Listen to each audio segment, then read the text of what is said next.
Anyways, so, hey, yeah, we're back. I'm no longer being called away to food. I remember where the heck I was, though, because we were, like, in mid-puzzle. So I need to grab... Where am I? I need to... So where the hell am I? Zoom in, zoom in. So I want to get... There. I am over... Hang on. Let's just roam for a second. Let's see where we are. So that's over there. Hang on, hang on. Is it a Jedi? It was a Jedi. Oh my god. Alright, sorry. That's my catharsis trooper. That's his job. And...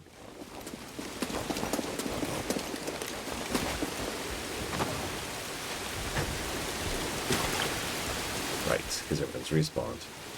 Okay, so I need to get over there. I can pull this, that pulls that down. Yes, actually, Geniscow, I am. In fact, I mentioned the ripcord concept. There's some games I'm just not even going to try at all. Like, at all.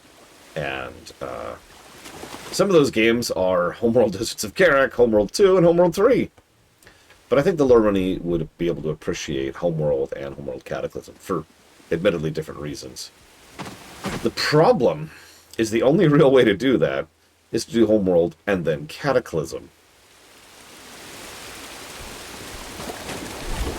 I know what you're thinking. So, and if you're thinking that, just think about what that's going to be like for a brand new player. Now, I had that issue, and I'm familiar with the games.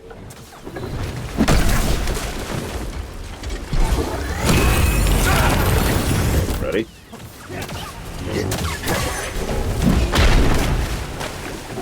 Hi, Lizard.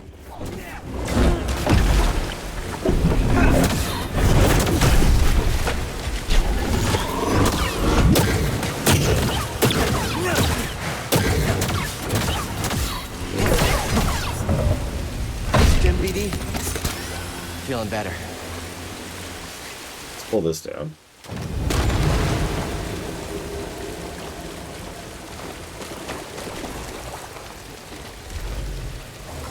Goats! Goats! Freaking goats. Whoops. Goodness, they respawn, huh? Whoops, that didn't work at all. Oh, because the water. That actually makes perfect sense. Amusingly enough.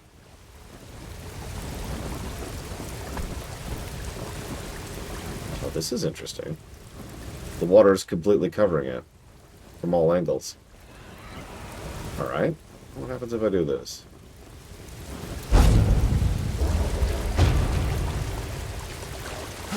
Okay. Hell yeah, Blood Saber. I'm surprised that's not already a thing. What did you use to rebuild the Sith Empire? The Blood Saber.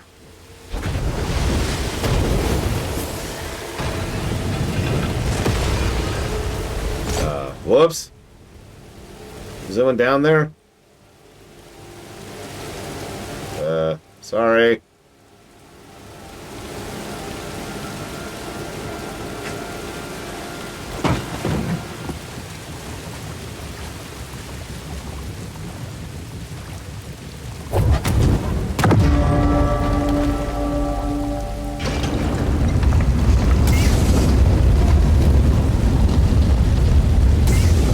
Ready. I'm ready.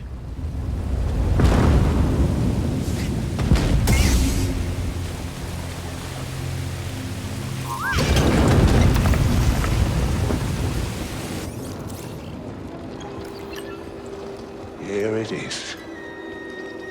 I have finally found an intact representation of this sacred Zepho artifact. My friend, look closely.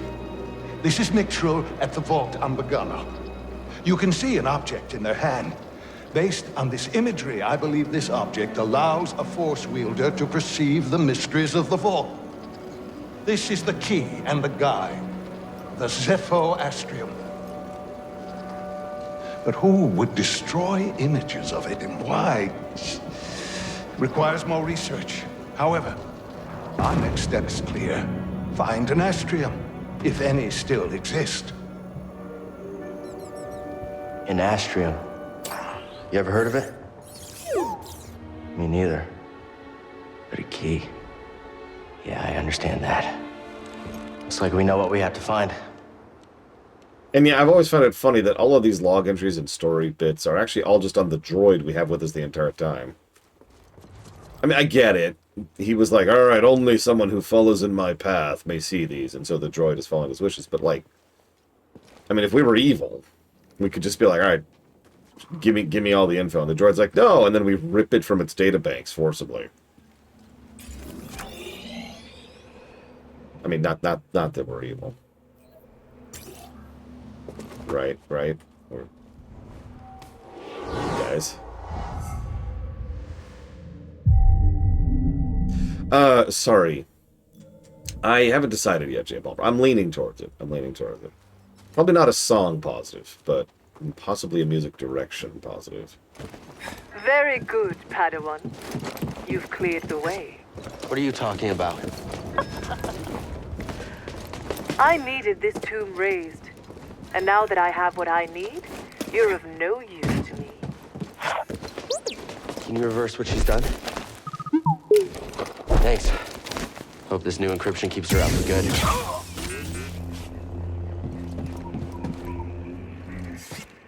A probe droid processing unit. What's it like hacking other droids anyway?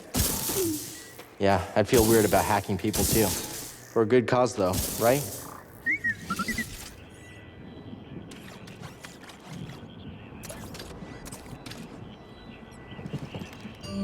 Jesus Christ, Darkrai. I'm usually not that level by the time I get to the giant.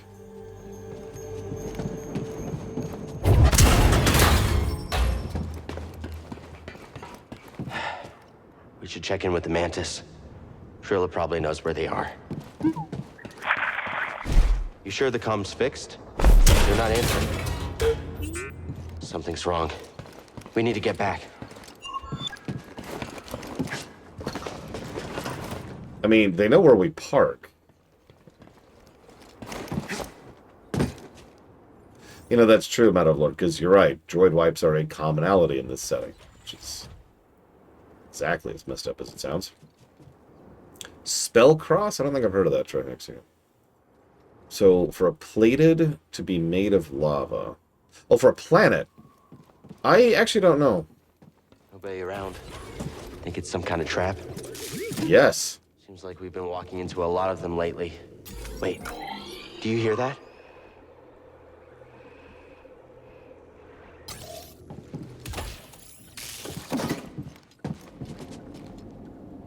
So, one thing I do know about interstellar stuff is that single biome planets, you know, desert planet, ice planet, or whatever, are actually really common in real life.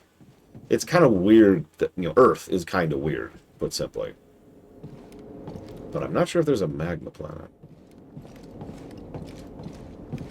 No Oreos. God, please, sausage roll. Tell me, no Oreos.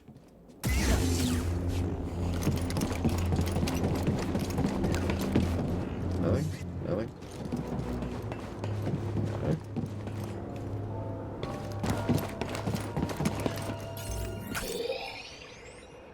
Luke was J. Palmer. Does that count?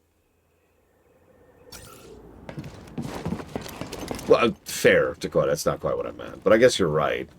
Any young planet would probably be lava covered by default. As long as we're careful and pay attention, the skies won't get us. What if a whole pack would pop up under your feet? Oh, well, Go get him! You got this, guys. I got him! Can't top... Look, I wanted them to just have a good end of life moment, you know? Like, yeah, we got this.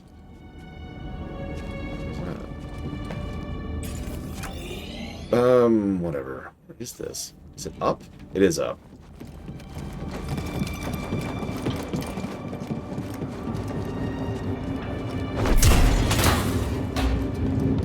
Yeah, we gotta give them good last words, you know? Gotta be polite.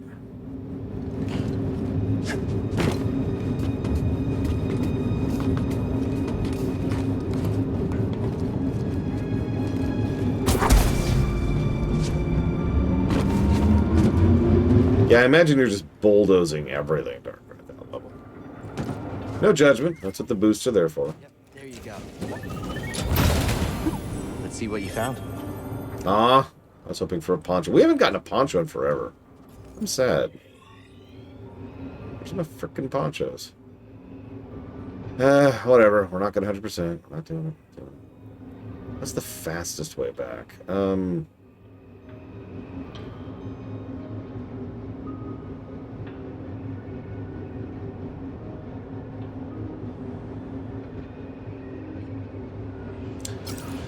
I guess that's this way. Right? Hang on, let me make sure.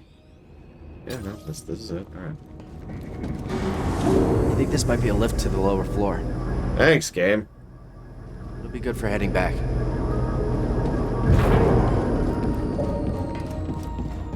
Getting chilly. Get him! Killing everyone!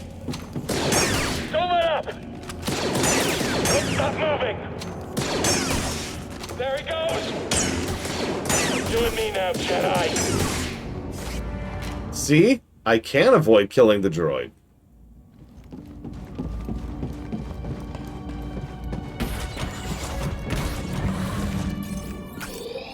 What is the practical difference between a Terminator and an assassin droid, Elizar?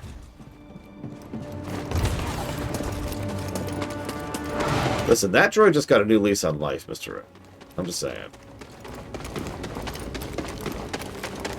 The Jedi is here! Assault him! Taking the shot! I hit him!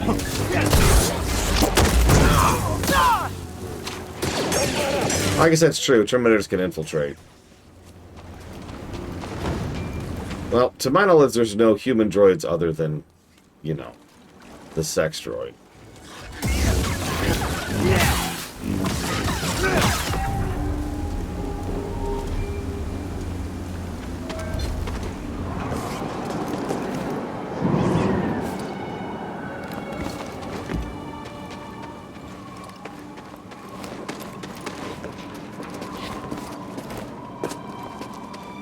Vader's a cyborg. That's different.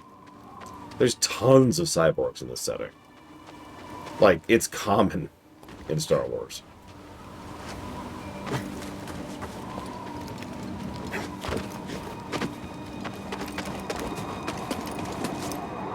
Luke does technically qualify as a cyborg, yes.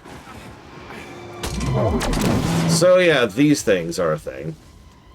I am one of those people who doesn't like these fights, by the way. Call me the weirdo here.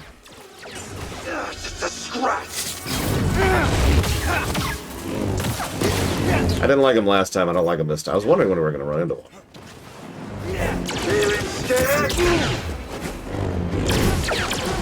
Lock on, you stupid game! And we're dead. Alright, whatever. Wouldn't lock on. You saw that. It just kept refusing to lock on. Whatever.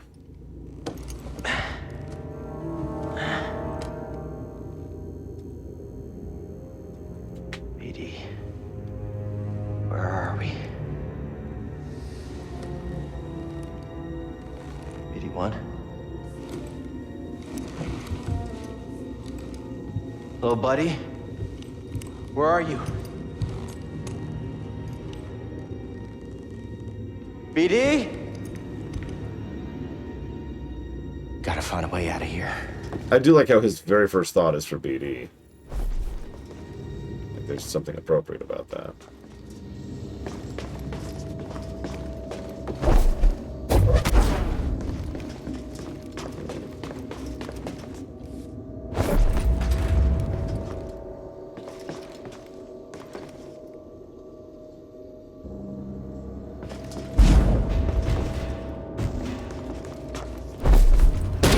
There we go. Wasn't sure why that wasn't working. I gotta hold it for a second. Is that a power cable?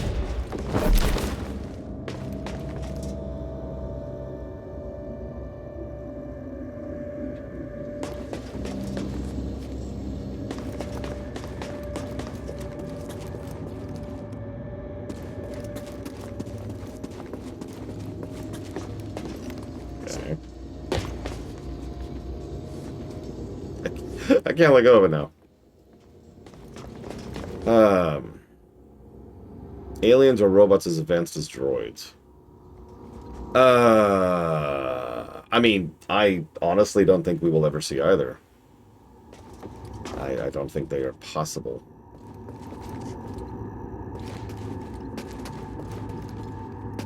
So that's my answer. Why is this not, like, letting me do anything with this? And I can't let go. Okay, okay. Yeah. Maybe if I just yank it? No? I understand what you're saying, Elizar. It doesn't... So, there's this interesting concept. In fiction, time equals progress almost universally, right? In other words, you know, given out of time, the impossible becomes possible. In reality land, no. Some things are just... We have essentially already run into the wall, just mathematically, of what certain things are possible. Yeah, that's the other one. Unlikely progress, you know, the impossible becoming possible, or stasis, just stagnation. We talked about that in Homeworld for 4,000 years. There we go. Come on, let go of the damn thing. For 4,000 years, nothing happened. There it is. Jesus Christ. I figured it was over here. I just couldn't let go of the damn thing. I did it.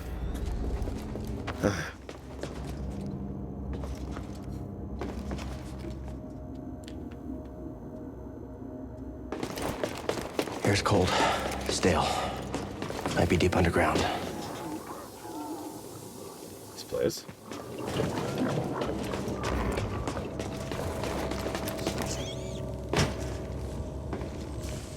I mean, that's what science fiction usually does. That's not even a joke. Science fiction usually has a shortcut. We discovered some brand new alien technology and it changed how we understand the universe and blah, blah, blah. It's cheating, if you think about it. Some other race already figured out how to completely break physics. So now we can too.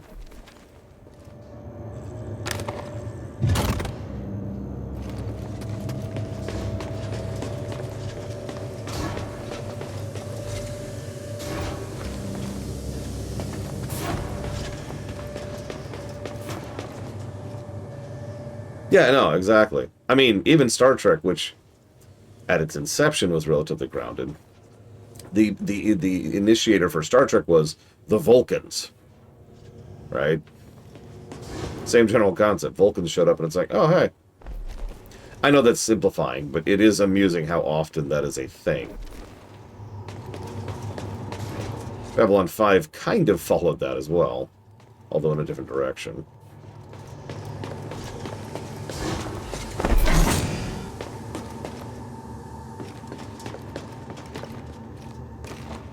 I did something. Come on. Come on. There you go. I know, Retu. I just didn't say it was a perfect fit. Door opened up.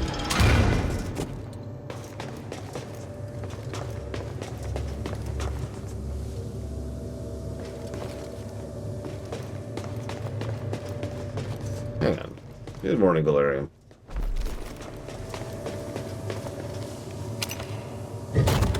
Either way, truly sentient robots are a pipe dream. To be as blunt about that as I can. And functional aliens, I've already given my opinion on that one. So.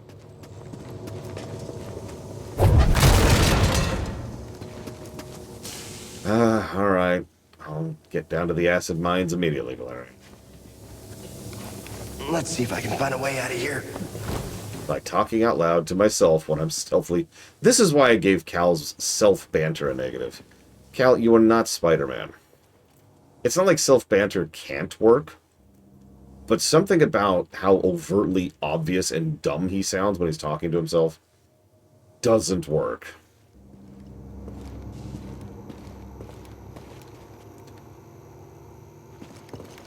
Feels like I'm being watched. Hello, Master, and hi, Valerian. Yeah, I actually really love the banter with the troopers, but that's because a huge amount of effort's put into it. Ignoring the obvious quality of the voice acting, voice direction, and writing, do you notice that there's tons of triggers for what troopers say, depending on what's happening? They react to the fight. If you just run through a fight without fighting them, they'll comment on that. If you deflect blaster bolts, they'll comment on that. If you slice someone down, they'll comment on that, etc., etc. It's great.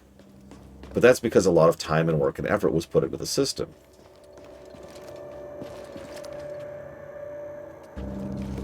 Right, I don't have a lightsaber. How to improve cows? Well, the usual way you improve dialogue is time. Time and effort and work can improve a lot of things. So I suppose that's the easy answer. What happened to them?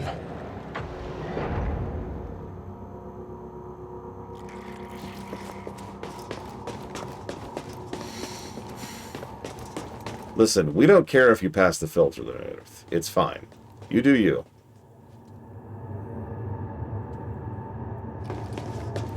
There's a BD thing. I just noticed I don't even have a map because BD1 was my map. Hi, it's Star.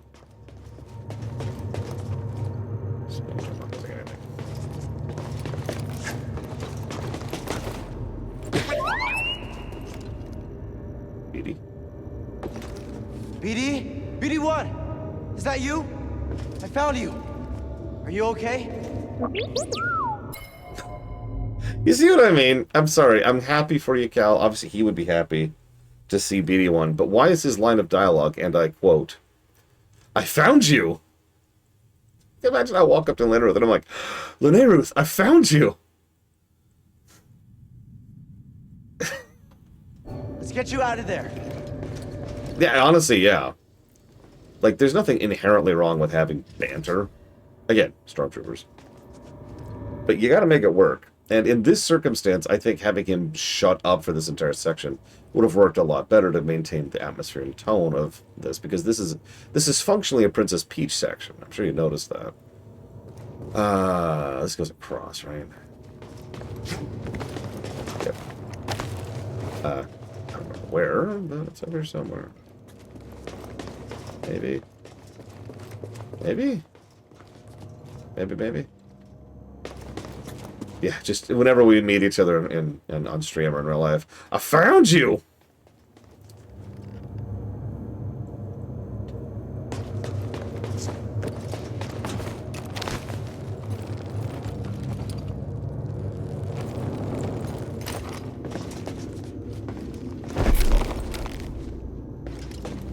I found you, Jay Palmer! Oh, that's an interesting question. When did this game come out? Could someone look that up really quick, please?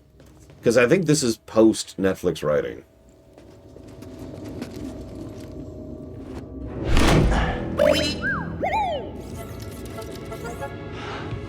Hey! Oh, 2019 is way after Netflix writing. So that could be exactly what it is. Jerks.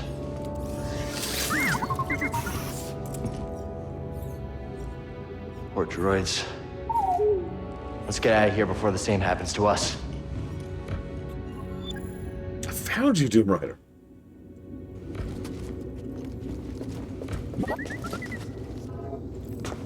Hey, BD!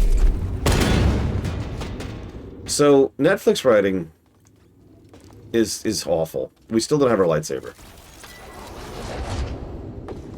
Oh, no, it is a smear start. Writing was different. So, okay. Somewhere around 2010-ish, we don't have an exact date, but in the early 10s, Netflix started doing a mandate. This is why we call it that. I don't think they were actually the initiators of it, the originals, but they definitely are the codifiers of this. They started doing a mandate that the writing in the shows that they were greenlighting had to be, and I'm going to say this as nicely as I can, worse, in order to specifically ensure that the people who weren't really paying attention to the shows would then be able to keep up with what was happening, right? You wouldn't have a scene...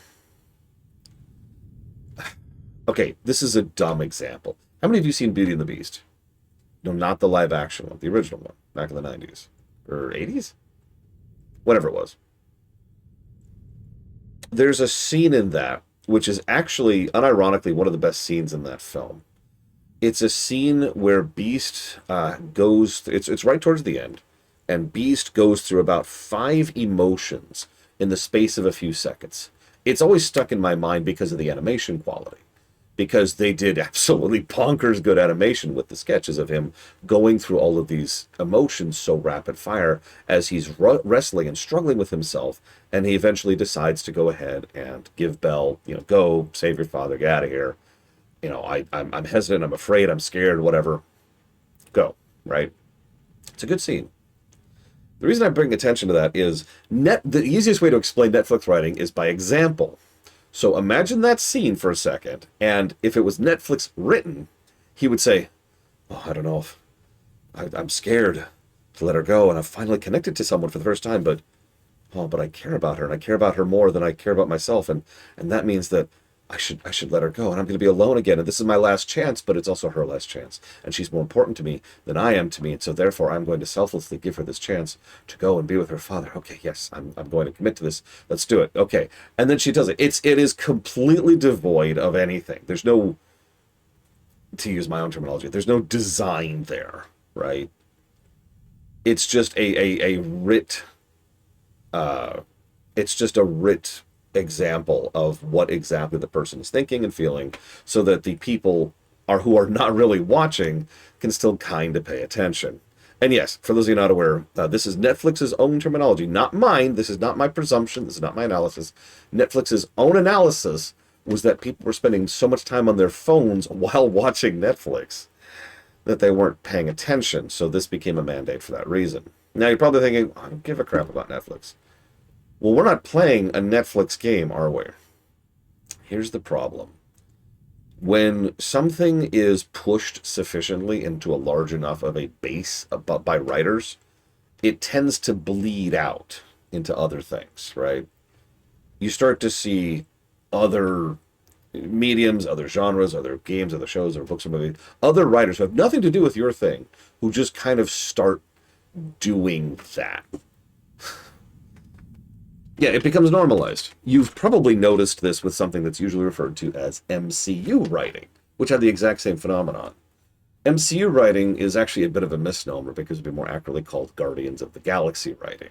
That kind of bathos, snarky, constantly twisting for a joke kind of a thing, which worked in Guardians of the Galaxy, and then bled out into the rest of the MCU to its detriment, and then bled out to the rest of fiction to its detriment. It's the same concept. It's the same exact thing that happened. And this is normal. These kind of trends happen all the time and have always happened as long as we've had fictional mediums like books. Books follow trends just the same as everything else do, right? So, same general concept. Netflix writing also sucks. Like, it is generally objectively bad writing. And I don't like using that word, but no, it is objectively bad writing. It is a consistent form of removing nuance and design from dialogue, specifically to most efficiently and crudely convey. That's its point, is to convey something one-to-one. Just bam, here you go. And yeah, to use a specific example of the opposite of Netflix writing, Andor. Hell, if I could actually go further into that, this game has had scenes and entire sections of gameplay which has really good writing. I can name 2 right off the top of my head. First, the entire intro. It's more like 99% of the intro, but whatever. Like, the overwhelming majority of the intro was really well written. And a lot was conveyed with very little, and a lot was conveyed very smartly. Specific word choice, specific dialogue choice, specific intonation. Usage of dialogue that complements the scene rather than exists separate from the scene, right? The second scene is our first major confrontation with Trilla. She tells us flat out, I am the Padawan that Ciri left behind. But what she doesn't tell us is everything else. Her tone, her dialogue, her word choice, her body language, all of that convey everything else. we learn a lot about this person, and we are, and part of the reason she is such a fascinating character is because she is so well written, in contrast to this goober. Actually, that is legitimately possible in Earth. One moment, please. One of the things I talked about constantly over in Star Trek in particular, because this happened in Trek, is that you want an average in any major work, television show, video game, non-indie video game, movies, you have an average of 9 editing passes of a script before it actually gets to a final draft that is then handed to an actor and then they then read, right? Now, if that sounds like a lot, it isn't. It is the average. Like I said, sometimes you go way over 9. Sometimes it only takes like 3 or 4, whatever. It's normal. It's a good thing. You want to constantly go back and polish and edit and what's not. But that takes time. It also takes an editor who knows what they're freaking doing, and or a script doctor who also knows what they're doing.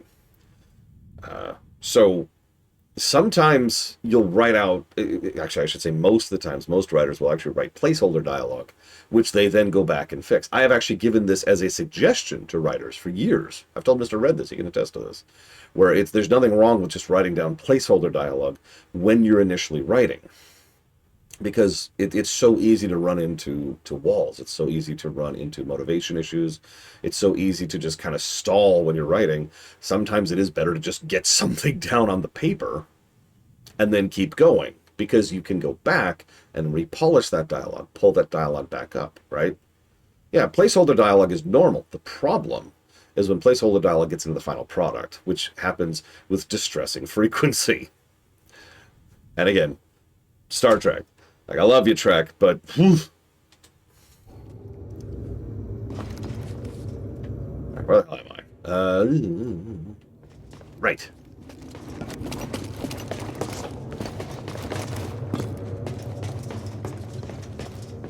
And you're probably thinking, why? Well, honestly, it's the same thing as voice direction, and for the same exact reason. No, yeah, this is nothing new, Pillow, just now.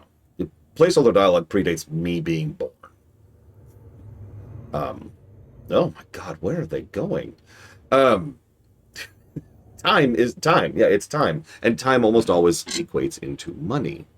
It takes very little time and effort and money to sit someone down in a booth and say, read these lines. It takes very little time and effort and money to just write out a script. I know that sounds strange, but it's true. If you want to then make that script good, if you want to make that voice acting good, if you want to redo that line 3 or 4 times, because, hang on, it's not quite hitting the tone I want. I need you to emphasize the in that sentence, like this the thing, right?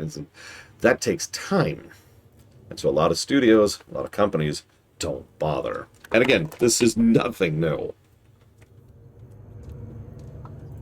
Back in, to use television as a specific example, back in the day, it was extremely common for actors to just regularly ad-lib their lines. This is actually still true to some extent, partially because oftentimes they would be handed a script which was placeholder dialogue, and they'd read it out loud, and it sounds wrong, because that's not dialogue, right? It's just conveying something. So they go, okay, well, I now understand the intent of the scene, and so actors would then interpret. This used to be incredibly common in basically half of the westerns that used to exist in the 50s and 60s. Live, Alive, R. Let's see, Tactics, R, and Fire Emblem Echoes. Thank you very, very much, little one. Always appreciate you. I mean, there are several films that were essentially filmed with an idea of a script, and then the actors just kind of did their own thing for it. And yeah, no, exactly, please no. You can tell where they prioritized their time, both their time budget and their money budget, in this very game. The intro popped, right? That was an hour of solid gold. And most of the Trilocines, same concept. All I'm going to say now is that the last Trilocine in this game is honestly probably my favorite, which is horrible.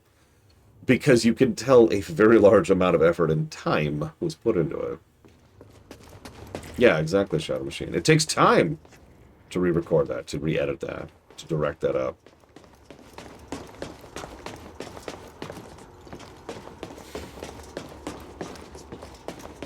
I am curious if we're going to see the same phenomenon in Survivor. Don't tell me. I want to see for myself when we get there. Oh yeah, I have a map now. Check it out. Because...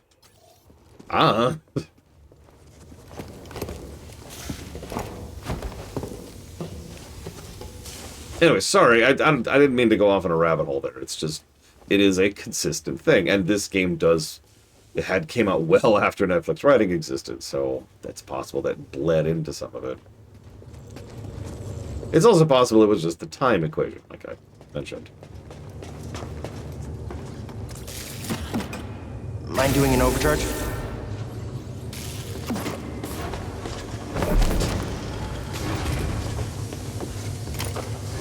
It's got power now.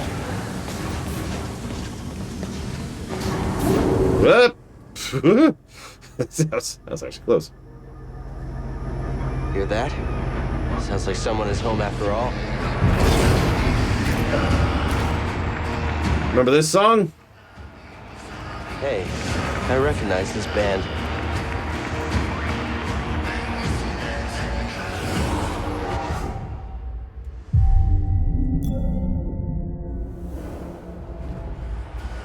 Look, criminals make the best music, okay?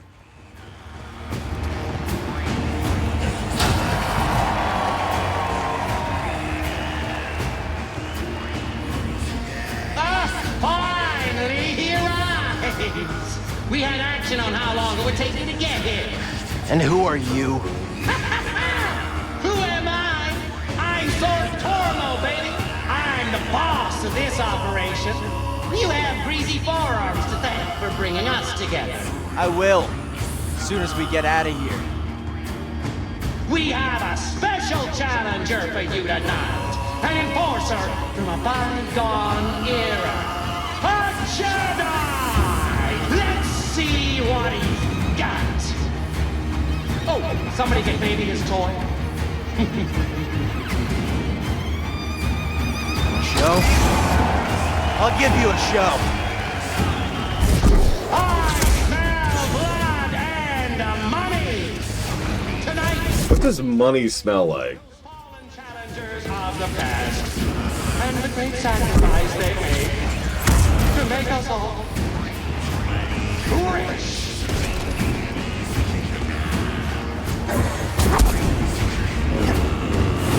Come on! Ah! No! Why? You suck, game!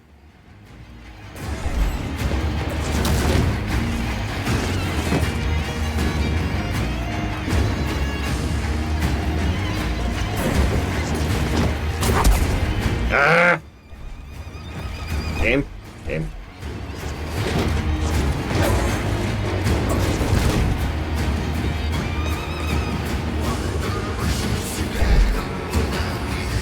God, now I'm out of freaking mana. Fine. Whatever. Help, BD!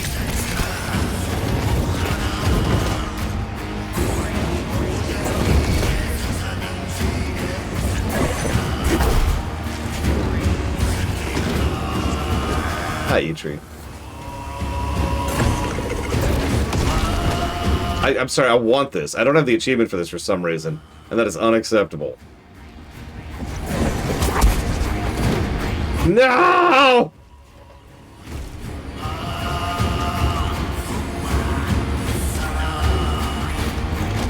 Yeah, I'm gonna cut off its tongue. Try to cut off its tongue. Do I need enhanced slow?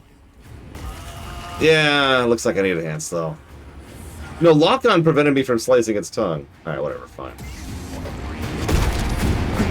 Whatever, die. Or Jedi! If you pull? Okay, sure. We'll try that. Nope, that didn't. Okay. Too much animal abuse. They're monsters! They're not animals. They don't count. Get the hang of it quick. Yeah, I'll do it later. Whatever. You should come down and face me yourself.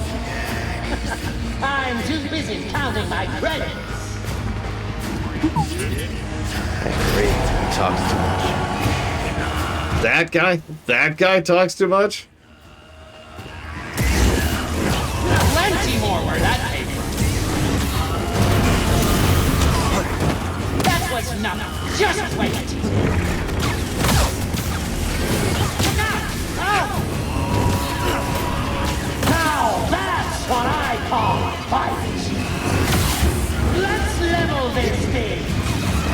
something really nasty.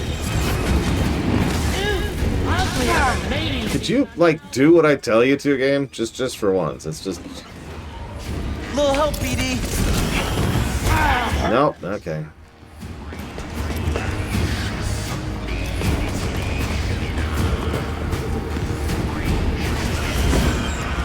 You stupid rat. Those rats are so irritating.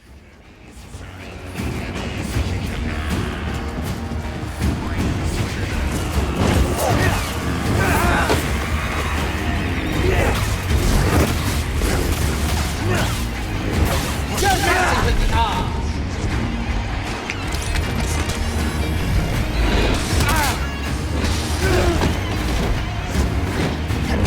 Is this it for the Jedi?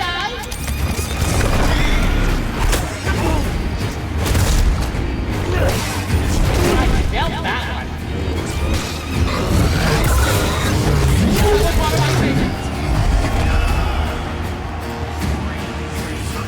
The best is yet to come. I believe you know our next challenge.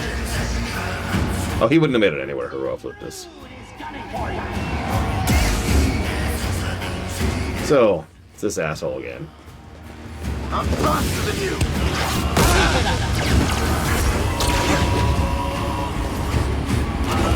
Someone's really hurt. Just a scratch. Get him!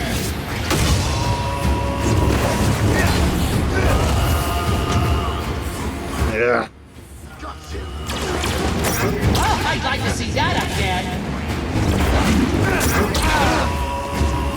This is not your day. No way to breathe.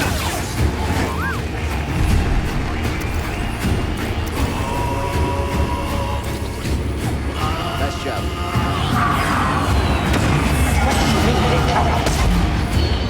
It's a mantis! They actually recognize the mantis on sight. I'm going to get it to you if I have to! Gotta fly. No, that's just a bounty hunter. He's actually our tutorial bounty hunter. There's much worse than him.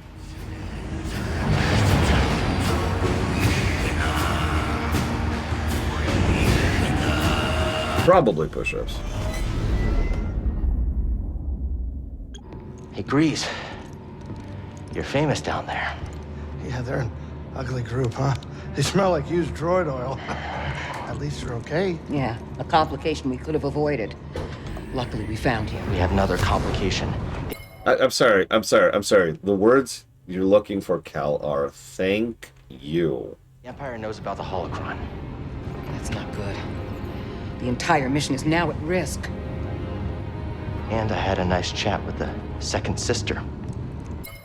Is this the time for this? Okay, whatever. So real quick, first of all, hi Tony. Sorry I didn't say hi earlier. Really? Yeah, seriously, just start with thank you. It's simple. Thank you for saving my life. I appreciate you rescuing me from, you know, the asteroid of death where they were trying to have me fight for their amusement. I appreciate you. Thanks. I just... Pacing. You know, that's a good point. The Jedi never taught him to be polite. He learned his politeness in the scrapyard.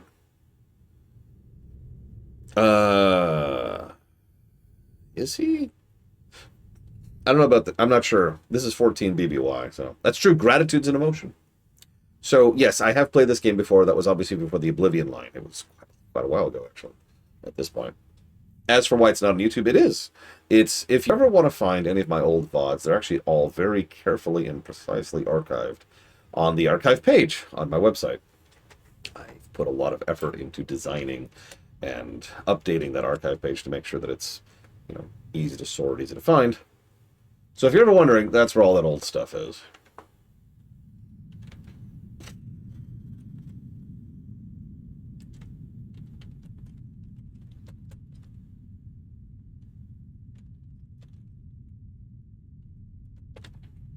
Hey, Walker. I hope the grass mowing treats you well.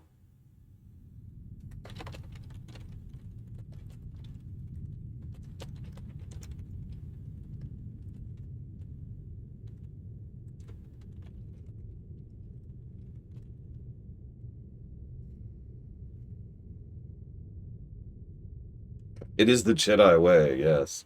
Thank you for saving me, asshole! I suppose I should let the cutscene play while I type, because I can do that in this game. Trilla.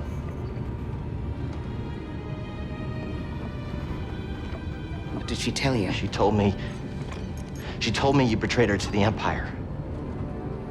Is it true? She'll say anything to jeopardize this mission. Is it true? She was my apprentice. Before the Purge. You should have told me. We're getting an encrypted message from Kashyyyk.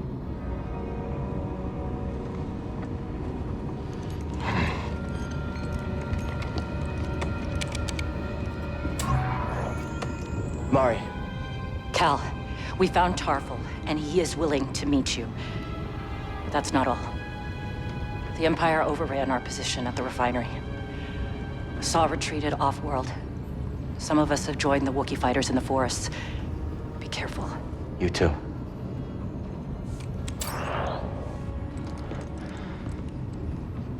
Later. Later. We have our lead. Okay, this is fine. Everything is gonna be fine.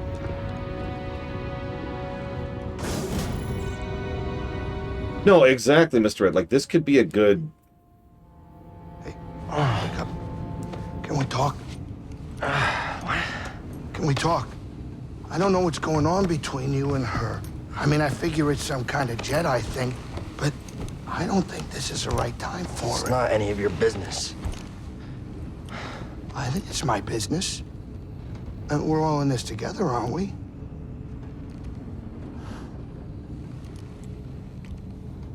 Hey, Cal. I made a mistake. And I almost got you killed. I'm sorry. I mean, we all make mistakes, right? Well, maybe not you. Hey, why don't you cut her some slack? I'm not saying do it for me, but you two are the best thing that ever happened in my life. Before you came along, all I cared about was a tight hand on a stiff heater. That's a game term. I know what it is. Cal, life's not a game.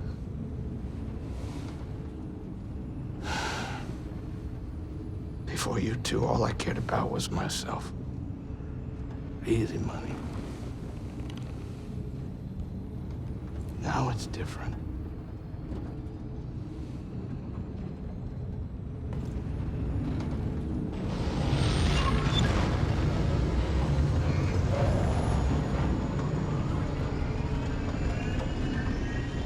You know, I get asked that question a lot to Quack, and the answer is still no.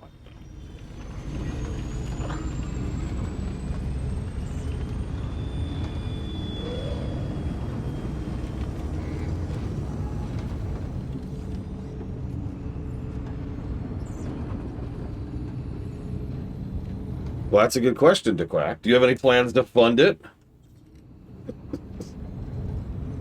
Some people still have this weird thing in their mind that I decide what I stream. So that scene... No, that scene was actually good writing, and I can even explain why. Grease straight up telling Cal how he's feeling and how he is makes sense because the whole point is he's trying to reach out to Cal. The whole point is he's trying to be the dad figure, for lack of a better way to put it, or the uncle, if you prefer. Either way, the elder, right? And so Grease lowers several shutters in order to just kind of leave himself vulnerable there to reach out to Cal. And Cal naturally doesn't respond to that. And believe it or not, that's a good thing. It would actually be worse writing if Cal just immediately turned it around and was like, oh man, you're right, Grease. I'm super sorry. My B, you. Because all of this stuff is still fresh and vulnerable. All of it is still right on his mind. He's not actually mad at Grease at all, but that's not how a teenager's mind works, right? he is still in the midst of emotional turmoil because of basically everything. And Cal has never actually had the capacity to, quite frankly, grow up. I don't mean that as an insult. Cal is a kid. It's actually one of the only things about his character I actually like, is that he is a kid. So he even does all the, he even rolls his eyes as Grease is trying to reach out to him. Because of course he does, oh, yeah, whatever, Dad. You can just feel it there. But he doesn't say it. You see what I mean? Cal doesn't say, oh, whatever, Dad. Sure thing. I don't reciprocate your feelings. I'm only a kid. Yeah, and he's still probably a little bit adrenaline high, and he's having trouble sleeping. All kinds of other fun stuff.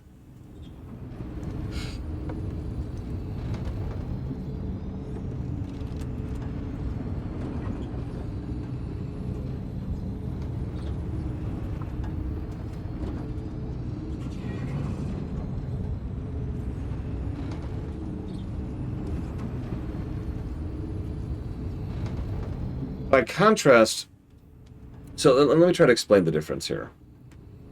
The previous scene, yeah, I'm with you, Blair. I struggle to think of a character I dislike in this game, at least amongst the principal cast. The previous scene is the beginnings of a drama scene. Now, hold on. No, actually, I have not had time, Mr. Ed. I'm sorry. I've had a very, very small amount of time. In fact, I might have to take a longer lunch break today to go get some stuff done because I can't stop getting interrupted while streaming this game. Sorry, it's getting more irritating the longer it happens. So, the previous scene, there's nothing necessarily wrong with drama. I know that sounds strange. That's why I try to distinguish the difference between drama and fake drama, right? Real drama can be interesting. Real drama can be powerful. And there needs to be some kind of confrontation between Cal and Siri. And I keep changing how I pronounce it because I don't remember how they pronounce it. I'm sorry. It's Seer or Siri. I can't remember what. It doesn't matter. Point being that the problem is he then starts the confrontation and then the confrontation pauses and they just move on because this is not the time for that. And that's bad. Let's just to put that as bluntly as I can. That's bad writing. It's God, it's Grand Theft Auto 5 all over again. How many of you have actually played Grand Theft Auto 5 all the way through? All the way through the campaign? If you have, you know what I'm referencing. But if you haven't, you've probably seen this in a bajillion fictions everywhere. Because there's this problem. Fiction loves this. They're like, drama. But wait, we don't want that to be resolved. Because honestly, it can be resolved in a scene or two. So we want to drag it out. So like the drama's introduced, and then we move on with the mission. Then the drama comes up again, and then we move on. And then the drama comes up again. And that's the pattern, right? Pulling up the drama and then shelving it for no reason, by the way. No, absolutely, Plutonic, because the whole asteroid's kind of rushed. Pulling up the drama and then, like, saying, hang on. Red light. Yeah, exactly, Loner. And the funny thing is, it is, if you pay attention, when we finally get to the end of GTA 5, the Michael Trevor situation is resolved inside of about 2 missions, and we're done. Anyways, they're great missions. I'll give you that. Point being, it needed to either not be brought up at all, you know, Cal's just sitting there brooding on it, or it needed to be resolved. They need to actually sit down and hash things out. Instead, he goes and takes a nap. We're going through hyperspace. We've probably got a few hours. We have the time to hash this out. And then we get a great scene with Grease. Now, the thing is, the Grease scene zigs in the exact same way the previous scene zags, because there's no drama here. There's no build-up. This is just establishment, which is different.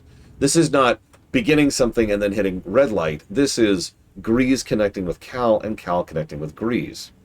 Grease reaches out to him because he is obviously starting to care about the kid, which is understandable given his point and situation. And Cal is still going through his emotional turmoil, so he's not ready to open up, but you know that the scene we just saw, where Grease sat down in his bed and reached out to him, is going to stick with him for years.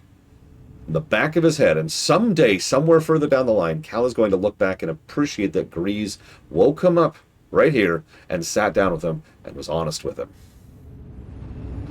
And you'll notice that, too. Cal's biggest frustration with Cere is the fact that she lied to him. And she did, let's be clear about that. And Grease, it was just completely open and honest with him, even to his own detriment, to his own shame. Tell me that's not going to stick with him, too. Hi, Dream Whisperer. Anyways. So, anyone have anything to say? Are we... Nope. Yeah, okay, cool. And yeah, that whole section feels like cut content, because it's very as Planet side quest kind of a thing. Ready to go? Tavern talk.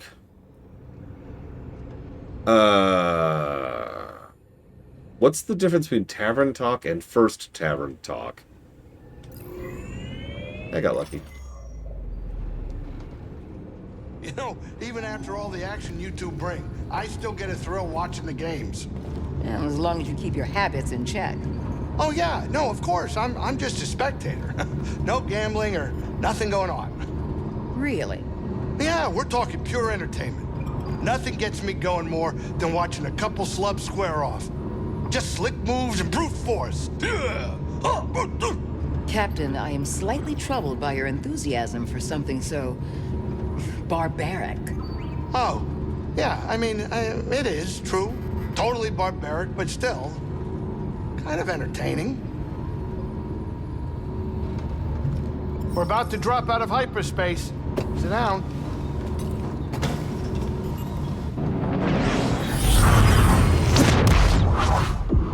Either way, I'm going to say no to adding the game. It's the tavern block is already, honestly, way too big. Like, that's way too many... I'm going to be killing my throat games in a row in one block. You can add it, of course. I trust you that it's a good game and playable and all kinds of fun stuff. But, like, I probably shouldn't add another destroy my throat game back to back to back to back, right? If you're not ready to leave, don't bother me. Sorry, jeez, Grizz, I was just saying hi. What the...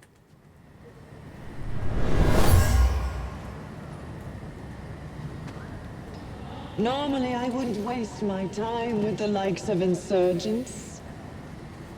But I'm looking for a Jedi Padawan. And I know he's been here. And for that, all of you will suffer.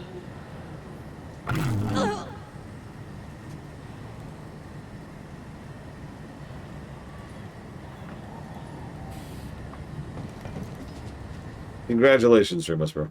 No, what you're probably thinking about is the Powell Memorandum, Dream Whisperer, which can go directly to hell.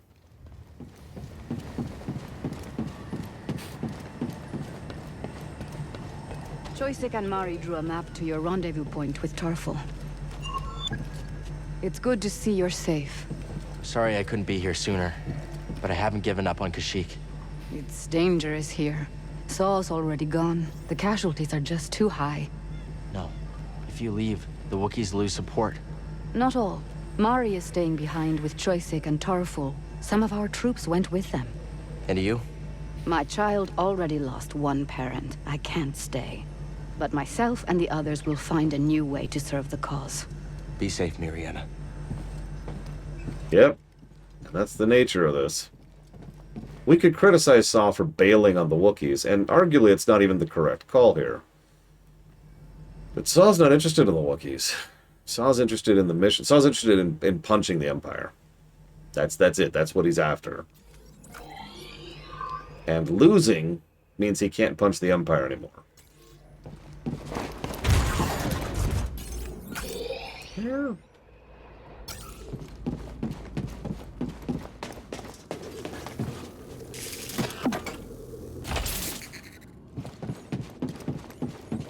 You know, it's funny you say that, because there's actually, like, it's not like you need an excuse to be anti-Empire, right?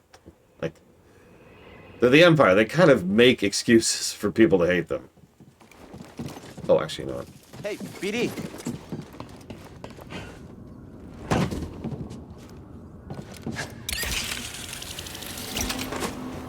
I agree with you, Carolinas. Like I said, it is arguably the wrong call. An abandoned patrol station. This is a dangerous area, BD. See, if Saw had been willing to stick to his guns in more cases, there's a chance he would have had a lot more support. Gotten the snowball going a lot earlier. But he didn't. He would never this is true throughout this isn't just true in this game. He never hesitates to bail anytime a situation gets too heated. BD?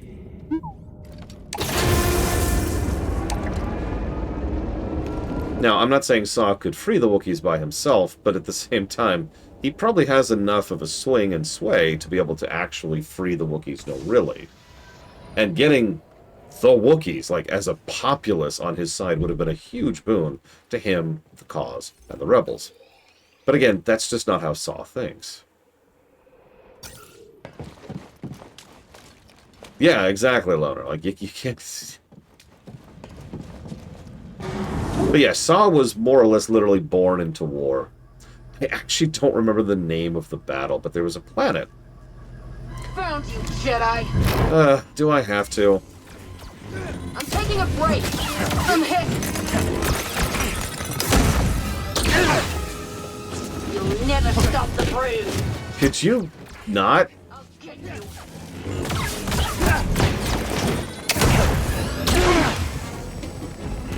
Now, BD! BD? Dragon Fire! Help me, BD!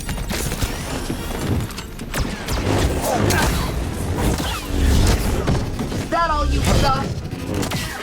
No.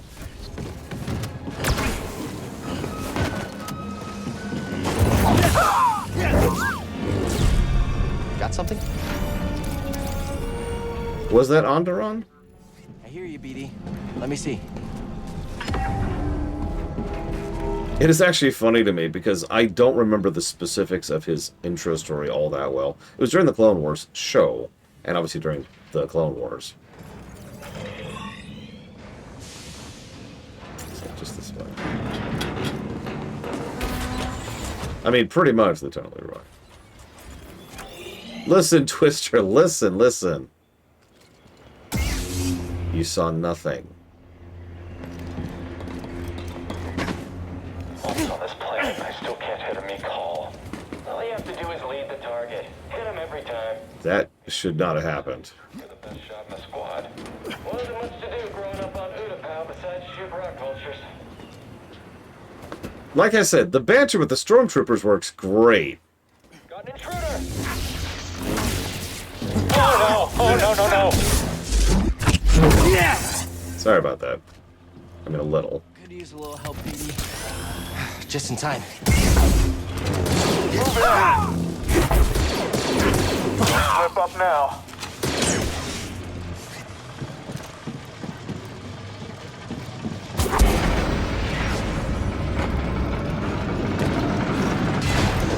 I mean, that's true, Mr. Red. So it's back to where I literally just was.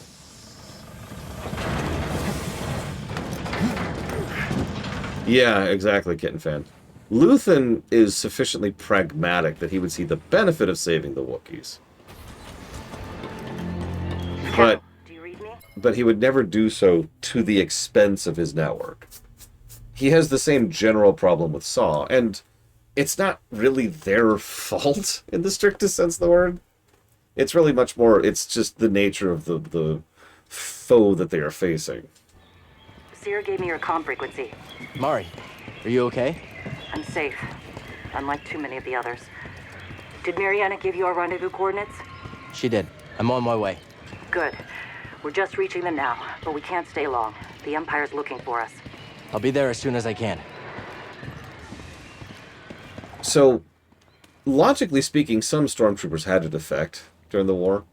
But for the life of me, I can't think of any examples. Someone help me out. And don't say Finn. Damn it, Shadow Machine. You could have donated like $1. It would have been fine. Omega Squad. I'm an idiot. Good pick. Is there a...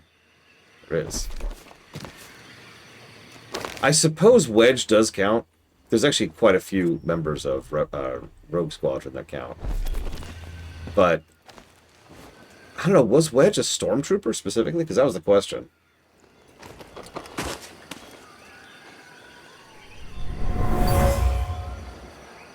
Wookiee used these to watch the Empire enslave their people. Yeah, I was going to say, Wedge was a pilot, so he doesn't count. I thought Kyle... Was Kyle a stormtrooper? Han was also part of the Flight Academy, so he absolutely does not account. Not account? Jesus Christ, love. He does not count. I'm obviously speaking of the EU. Nobody cares about the Solo movie. Come on. And I say that as someone who actually enjoyed the Solo movie. I'm never going to watch it again, but, yeah, it's fun.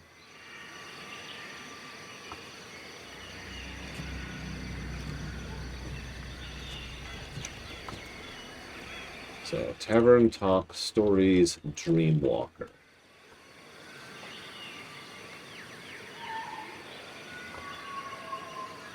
You know, I think I'm the only person in the world who wasn't bothered by the naming sequence. I don't know. I even talked about it during my stream about it. Thank you, Shadow Machine, very much.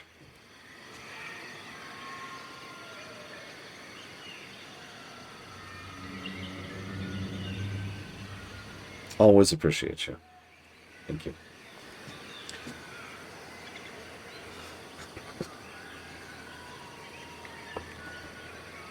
Oops, hang on. Yeah, the Flight Academy had quite a few people bail. In the book, Merrick Steele is another fighter pilot who also bailed. Close, BD. Those things look fast.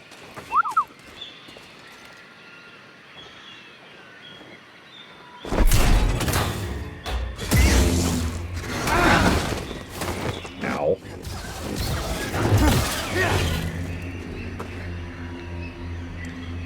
But yeah, so...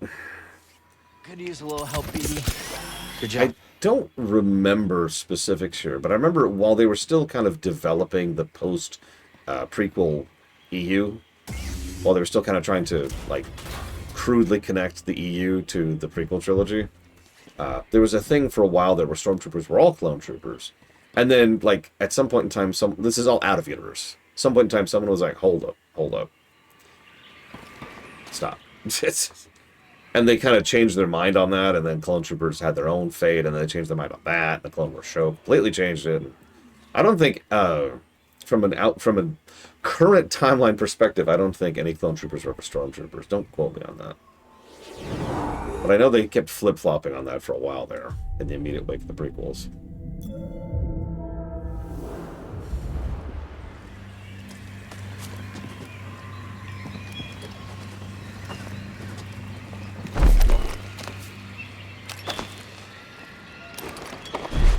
Yep, that didn't grab.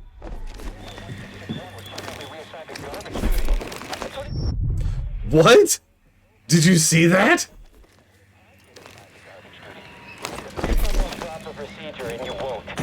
An intruder!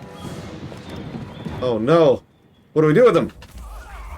Oh wow, I missed. Let's try that again. No! No, come on, I want to be funny! Let me be funny, please. He's almost down! Ah, whatever. We'll be right behind you. Hit him already. Solid contact. Keep on him. BD! He will You, guys, you just... Stop! Ah! Why does that keep happening? Target's hurt. Finish this. Don't let him get you.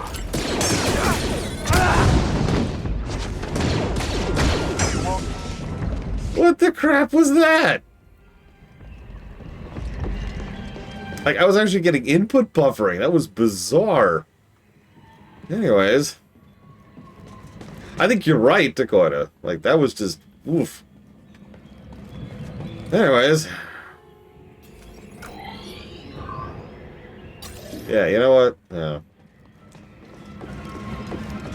Well, like, I'd be like, all right, shove the guy, and then it shoves him wrong. I'm like, okay, whatever, readjust, and then he'd start to shove again. And I'm like, wait, no, I didn't hit the button. Why are you trying to shove again? No!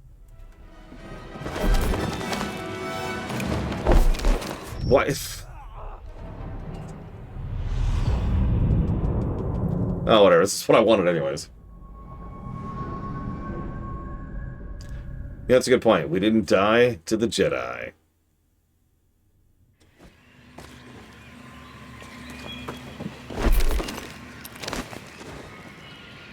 Oh god. My stuff is just sitting there. That's actually funny. And they're already aggroed because they're like, we know he's there. We can't see him, but we know he's there somewhere. Why did I jump this way? What? This way, game. I don't understand what's happening. Open fire! Let him get close. Steady! Concentrate fire! Watch out, or you'll be next!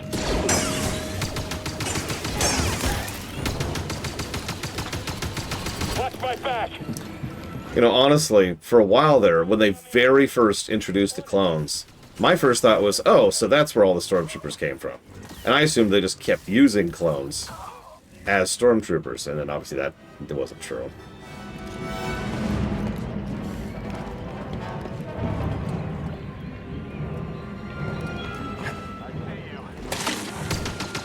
Spot on.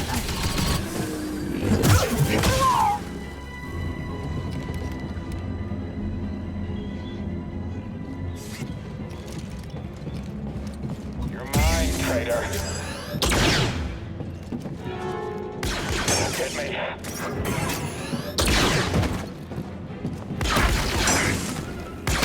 You won't catch me. I'll put you blow.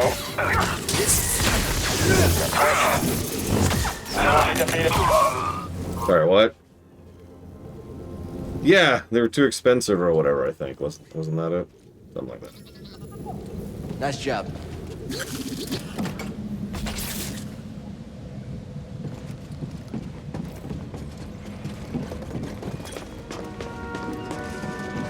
And yeah, obviously I have not seen Bad Batch, so... Ignorance. Mari, are you there? I'm almost to the Shadowlands, at the wreck of a walker. Saw managed to take one out and they escaped. Is he with you? No, not anymore. We can talk about it when you get here.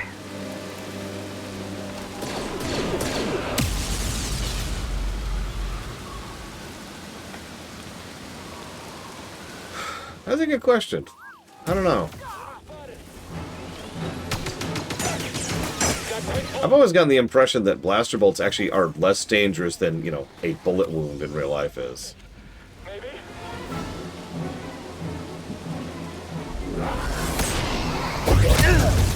Wow, that was way too much delay.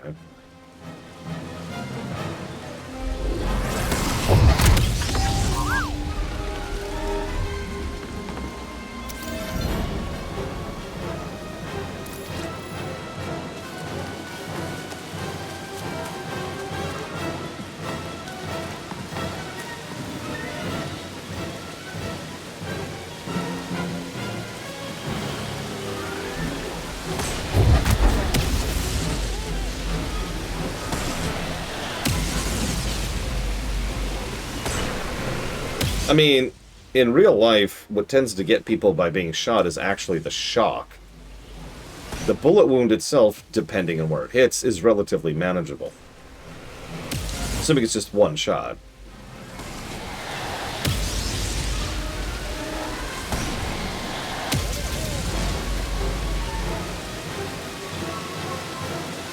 You know, ditto as Mirror Star. Maybe they thought they couldn't do a credit, which, in fairness, they probably couldn't.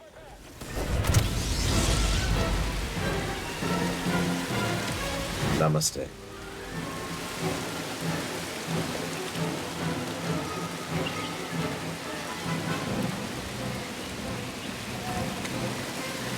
I mean, you know me. I'm a bit pragmatic when it comes to my fiction push-ups. If it's good, it's good, and if it's bad, it's bad.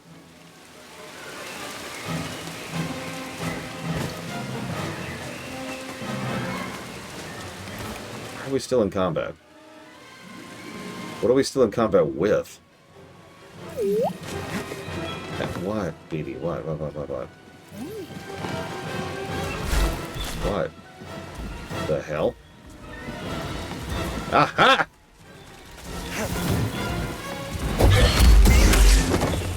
Help, BD!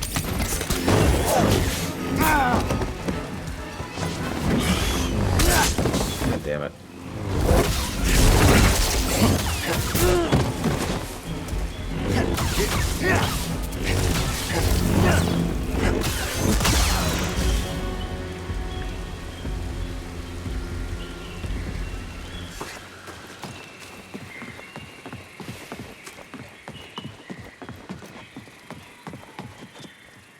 Well, there's the way forward. But hold on a sec. Can I get a stim, BD1? Thank you. Oh, yeah, what do you want? What do you want? What are you scanning?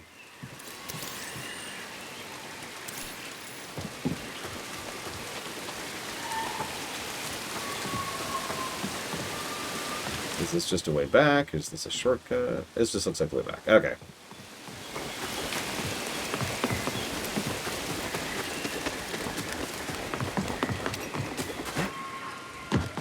I had a random thought, which I actually had the last time I played this game, too. My favorite Star Wars game of all time came out in the AU, and there's just something funny about that. Also my favorite Star Wars show.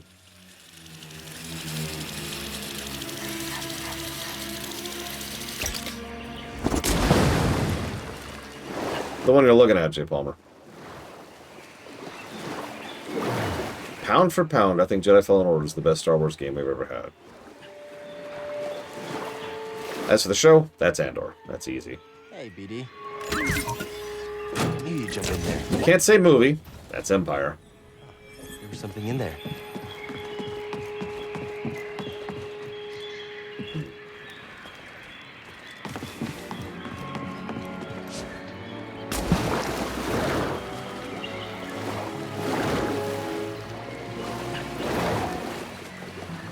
A KOTOR remake, a proper remake. Ooh. You do some stuff with that. The odds of that happening at this point in time are pretty low, but not zero. Just low.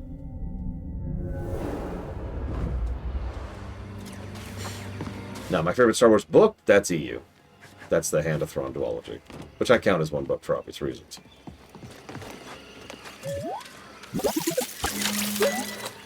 So you might find this funny. I've actually put some thought into what I would do with like a KOTOR remake.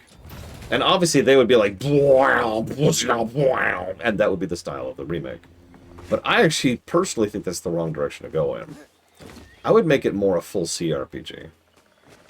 Either turn-based or real-time with pause. I don't have a preference or care between the two.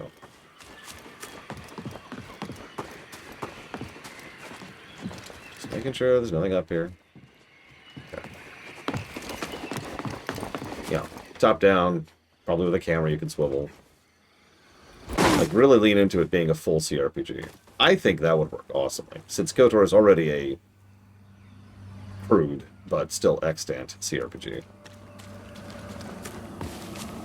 What the hell is that? What was that?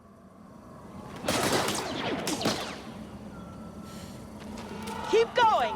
We're almost to the Shadowlands! You say that like it's a good thing. We don't want to be closer to the Shadowlands. So they've done the High Republic stuff, Clace, but past that, they haven't done much. Come on. Come on. There you go.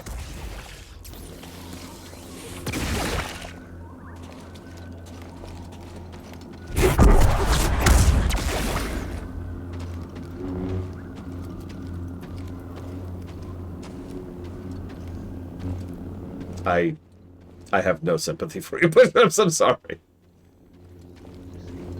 I get comments pretty much weekly about someone who's like, I can't believe that this isn't the full episode of Star Trek for free on YouTube. How dare you? When looking at my rumination analysis videos. So, guys, reading is fundamental. Come on. Favorite comic? I'm not a big fan of most of the Star Wars comics. I've read a decent number of them. Something smells. What is that? But, like, Vader rebelling against Palpatine with a kaiju is in the comics. That's canon, by the way. And it happened, I believe, in between Empire and Return, I think.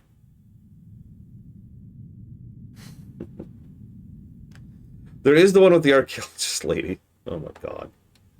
I know who you are. And I love you. So yeah, should we step in the extremely obvious trap? I do appreciate how extremely obvious it is, at least. Okay, yeah, that's a good way to immediately establish the Shadowlands. Creepy.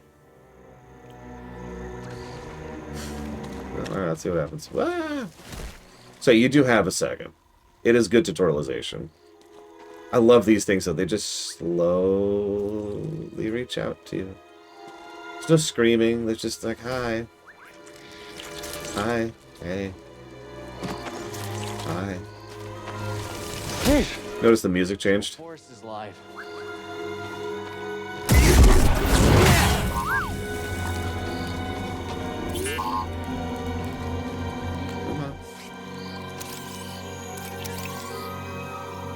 These jaw traps fake the scent of food to catch prey.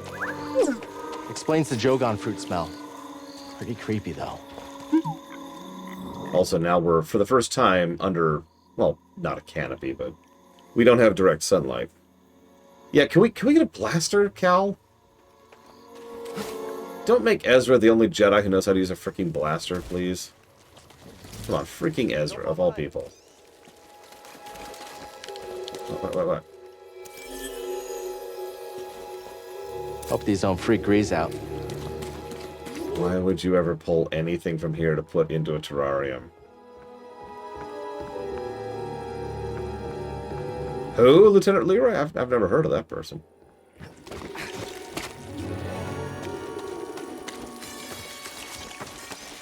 I mean, I've played this game on hard. I have proven that I can do that.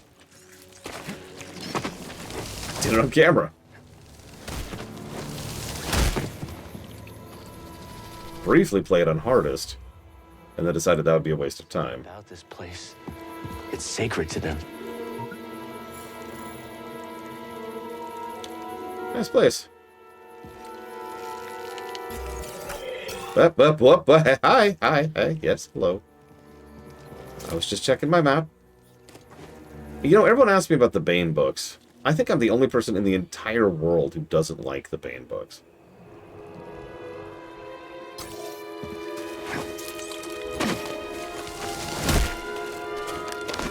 Why is a good question.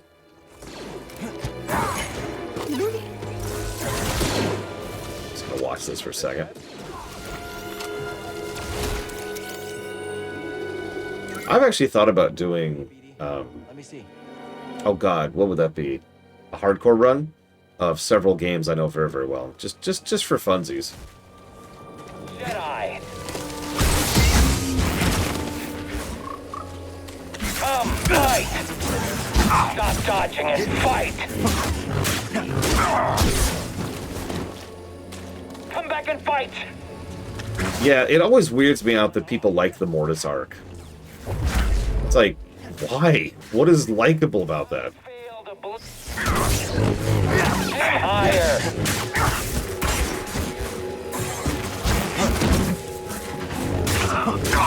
Someone's unsteady!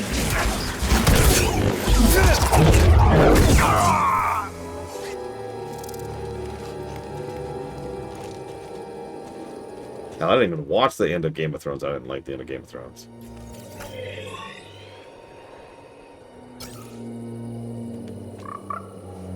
Yes, the power. The power! But yeah, the mere existence of the Mortis, in my opinion, is a detriment to the setting. And that's the simplest way I can explain why I don't like them.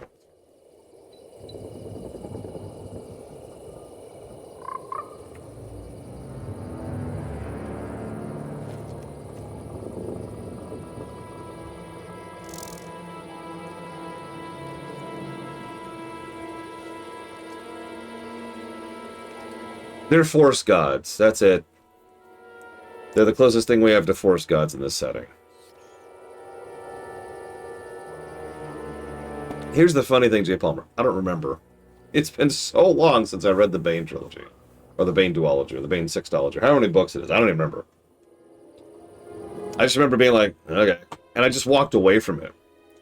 And then people wouldn't stop telling me it was the greatest book series in the history of the ever. And I'm like, wait, what? The Bane? Really? And that just confused me. Because everyone was praising it as the best Star Wars books. And I'm like, but... okay.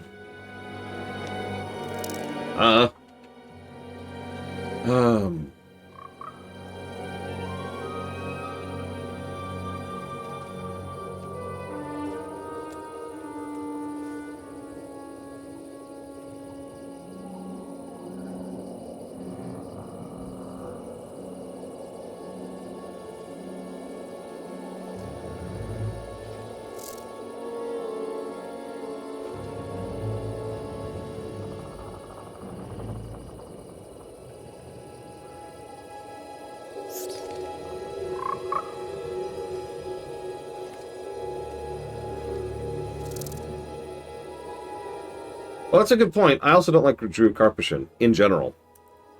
I have to really sit back and think about stuff he's written that I actually like.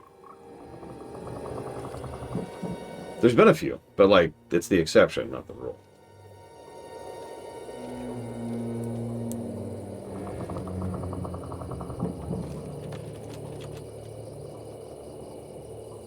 No, my understanding of the not liking Drew Karpyshyn didn't really... Oh god, I think it was actually the Revan book, wasn't it? Was it the first time I realized that? But either way, it is a fact that I don't like his writing, whether I realized it or not. No. Yeah, okay, yep, that's, yep. Uh-huh, yeah. Yeah, this is, I'm gonna go over here now. Is that okay? Is that okay? Yeah, cool, bye. Oh, jeez, there's more. There's more. Excuse me. Don't mind me. I'm just gonna not be here anymore. No, I'm good. I'm good. You keep doing you. You know what? Oh, thank God, a spider. I'm not as happy about the goat.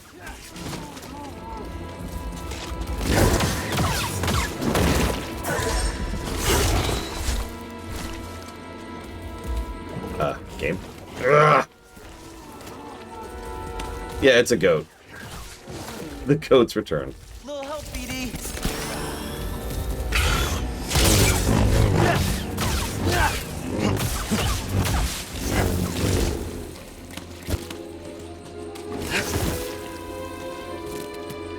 Yeah, we had the goats, then we had the goat slugs. It just keeps getting worse.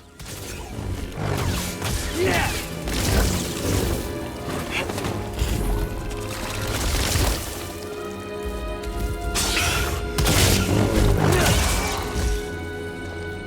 Anyways.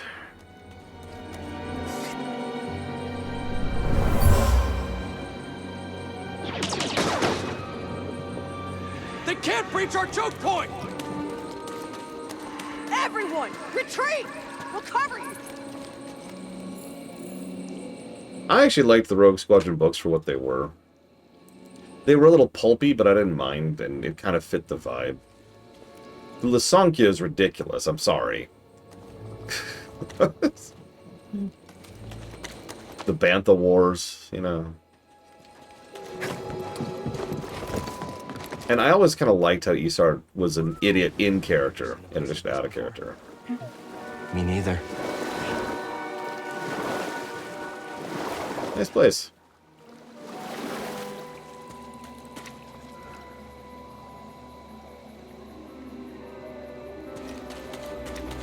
You know, I've thought the same thing, Kitten Fan. He just spoke Huttese the entire time. Instead of Misa Jan Jan Peaks. No, it's just it's a Bijizaba, itafu. Idabadabutabo. What? You say you have a way to the other side of the planet? Imbajibatavadaba. Very well, lead us to the city of yours. Yeah, I would never go into that water willingly. You could not pay me. You could give me $20 million and I would not go into that water. I cannot spend $20 million while either dead or worse. I'm sorry, no. Anyways, into the water.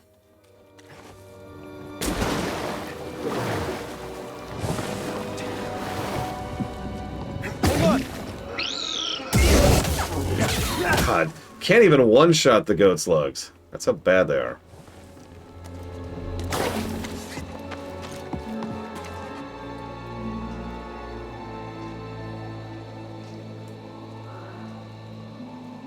I mean, I don't think Cal gives a crap at this point. I mean, no push-ups. Interestingly enough, for the longest time, I thought I was the weirdo for not liking Vector Prime. Over time, I have discovered that people who actually like the Yuzun Vong arcs don't care for Vector Prime. Go figure. That's not universal, obviously everyone prefers everything else, but like I always thought it was the one thing everyone universally praised, and it's not.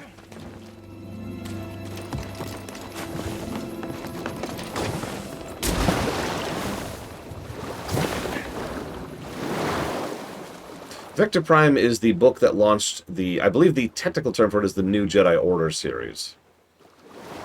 But I always think of it as the Yuzun Vong arc. Is it because they... No. I don't give a crap about that. I never did and I never will. No, it's just because the book sucks. Yeah, meanwhile, my toxicity meter is just slowly crying. But no, like, for real. I know Salvatore's a good writer. I've seen him write good works over the years. But he was just in love with, like, this being as creepy gross as possible with Vector Prime. To the point where I felt it was unpleasant to perceive. There's a wonderful scene where he goes into intricate detail on one of the Vong torturing himself to achieve a truer state of pain because he literally worships pain and is trying to become closer to his divinity. And that's already kind of messed up and a little bit on the edge side of the Force. But the fact that he goes into so much detail about it is just like, dude, I did not need to read this.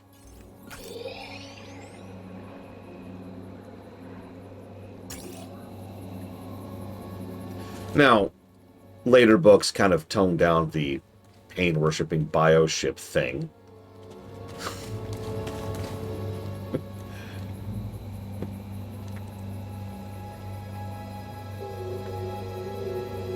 I mean, yeah, no, exactly, Leonard. Some of you probably aren't aware of this. Salvatore actually reached out to the people in charge at Lucasfilm at the time and said, hey, can I make these things, like, horrifically edgy and gross and terrible?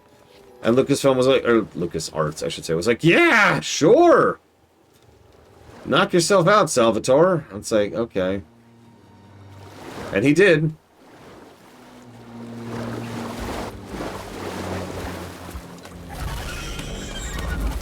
I don't feel like dealing with you. Can I not?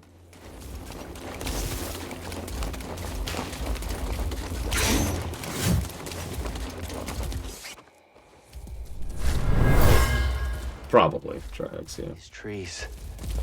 Feel the force all around. Out of my way.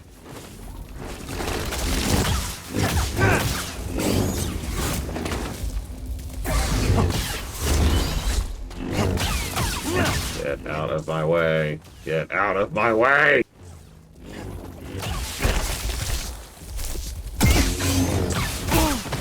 Bull crap, I didn't parry that.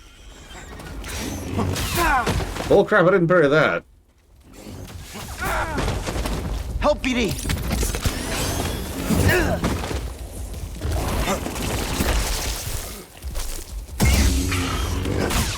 Possibly political? No, he is very edgy. Why am I not parrying? Toss me one, BD! What the hell? Okay, that's a red.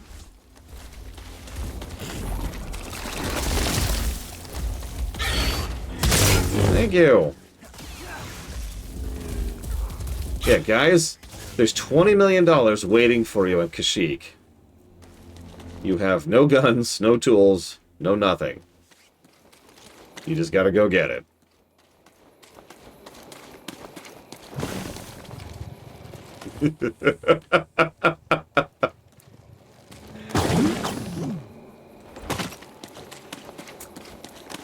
That's Yeah. where we're supposed to meet Tarful.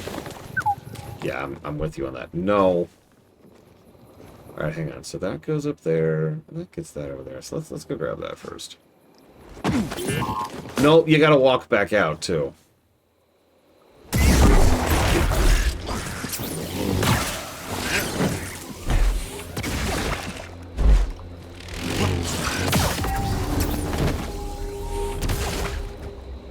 How do the Wookiees live on this planet? They live way up there. Is that? It's him!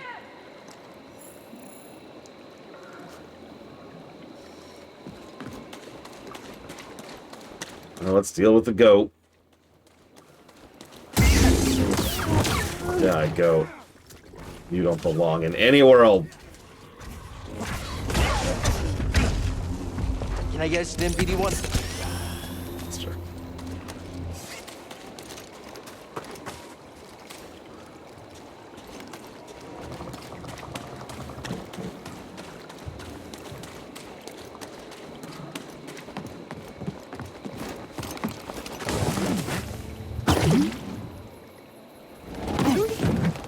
Hey, BD, let's go. Yeah, the number of things in this setting that are explained away by the Ricotta did it is not zero.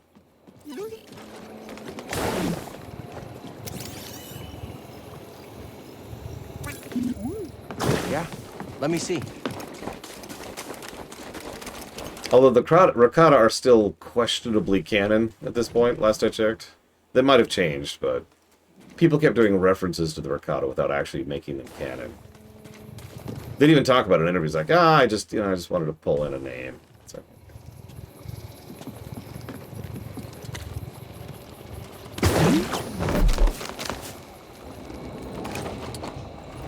Did you just watch me do all that like a dick? I've been down here. You've been watching me swim in this goop. I hate you.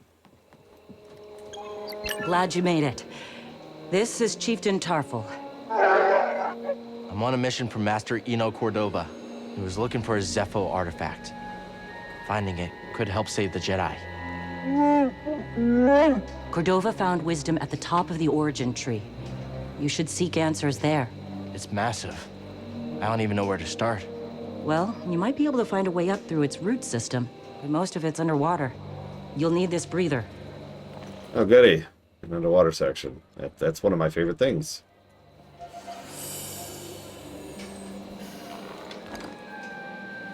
Thank you. What will you all do now? The only thing we can. Keep fighting. Good luck. Hope we meet again.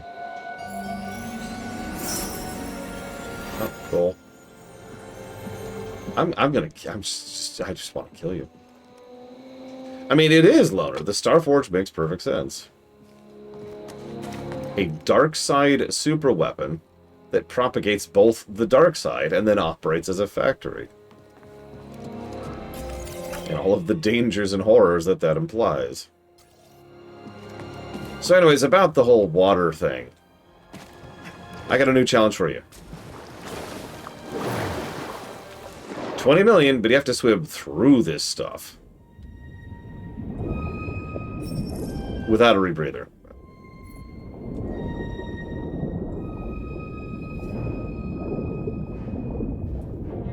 Okay, fine. I'll give you a rebreather, but you still gotta swim through it. What you got there?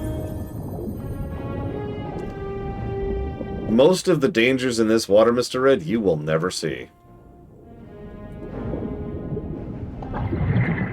There's a pretty good chance you will die weeks later. Might take a few months.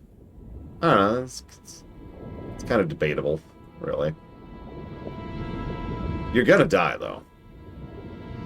It'll probably be really slow. Where the hell am I?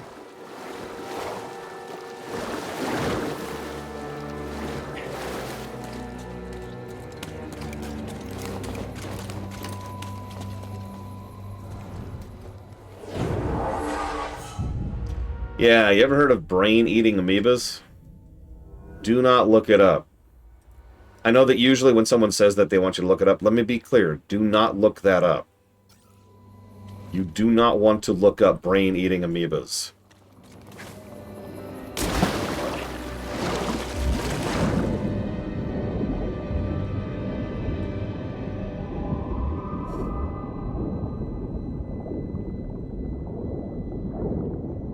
Yeah, for some completely unrelated news, if you ever see stagnant water, don't go swimming in it. Ever. No relation to the amoebas.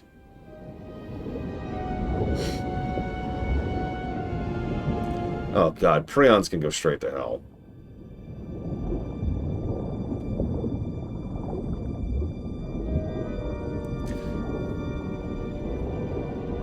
Ugh, don't get me started on leeches either. What are prions? I wouldn't look that one up either, is going to be my answer to that question.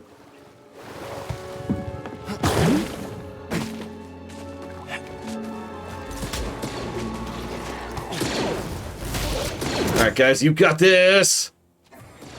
You got this! Get some battle music going. Dun-dun-dun-dun-dun. Oh, actually, you know what? Oh shoot, they're all dead. No, wait! I was rooting for you! I was rooting for you now! No! I couldn't even bring up the music program in time. They just got mulched. Jesus Christ. Okay, back to the game, back to the game.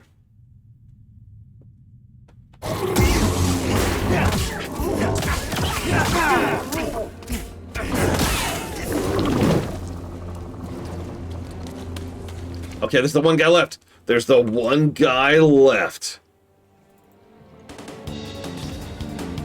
You've got this. You've got this, Flame Trooper. You got this.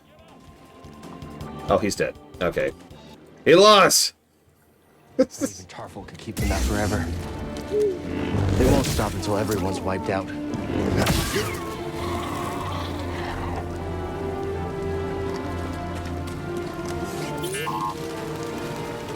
Let me see.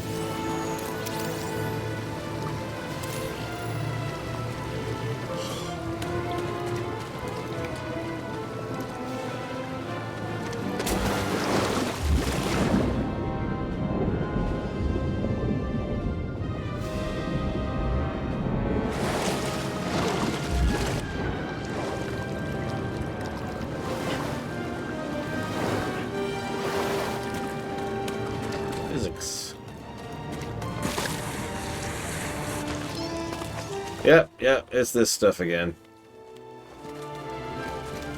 You know, of all of the messed up stuff down here, the freaking vine whip things are just the worst for me. I don't know. It's the fact that they're so quiet and slow that just really makes it awful. They're just slowly reaching out to you. And they'll home in on you, too. Like, they'll follow you. Like, oh, how are you? God, which one was Felucia? J. Palmer. Speaking of, thank you for the abject reminder of the horrors. Give me the creeps. Whoa, strong words coming from you. Look at that. Look at that.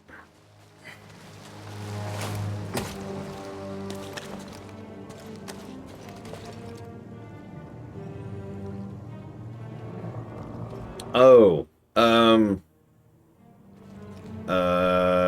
I'd probably go with Kashyyyk, Malachor 5, Felucia in that order. Even in the AU, which seems to have toned Kashyyyk down a little bit, it's still a freaking death world from hell. I actually think it is Blue Snow. It manages the vibe much better. This is probably what KOTOR was going through for, at least from a presentation perspective. What the hell was that? Target's hurt. Finish this. I've got this. Your sights on him. All allied units down. I'm one. PD, toss me stim. I mean, I'm pretty sure Star Wars has been using the same vocals for forever, but why is that a negative free?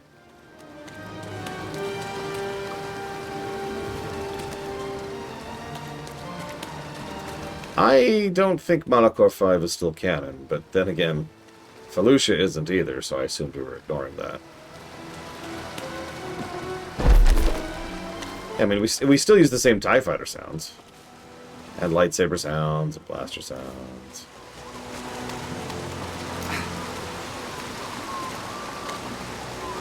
Stop making me go underwater, game.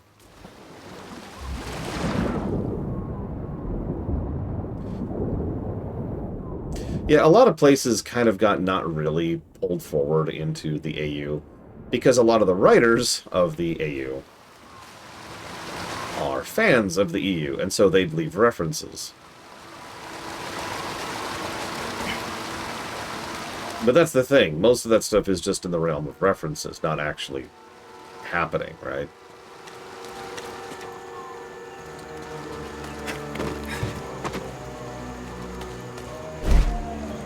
Do you think the Empire would have come after Kashyyyk so hard if we hadn't intervened?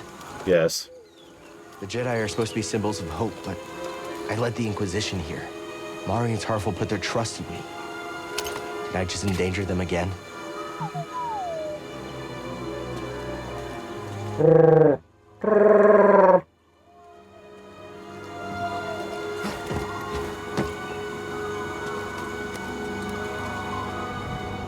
Yeah, that's exactly what I'm talking about, Shadow Machine. It's canon because it's referenced once.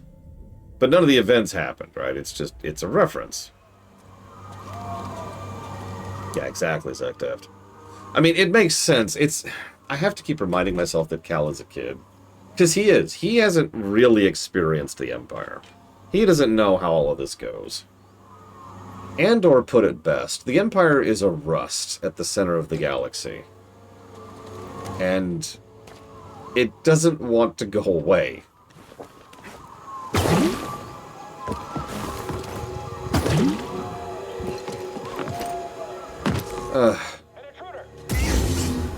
So this is our first hammer guy. You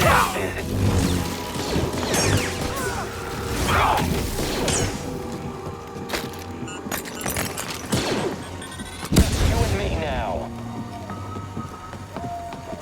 I need a challenge. Yeah, exactly, Claes. Show me your skills. Yes, fight me.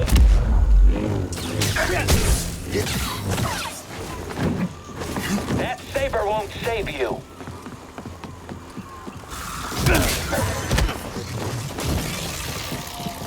Yeah, by the way, lightsaber axe here. Or Halo hammer. Try to fight. Or trying to do the Warhammer hammer. You're a coward. You're dead.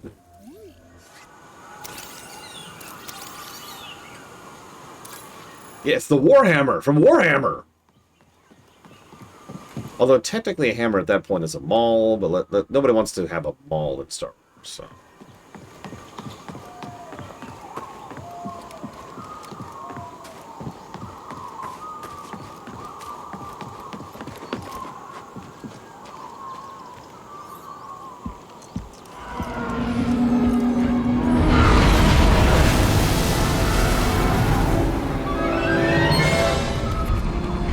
So this boss fight. What's this? A Bracca scrap rat playing Jedi. I told the Grand Inquisitor you wouldn't be stupid enough to show your face here again, especially after we wiped out that feeble resistance. Love it when I'm wrong.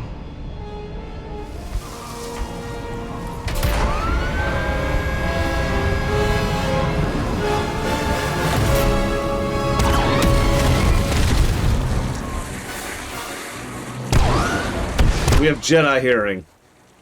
It operates at the speed of plot.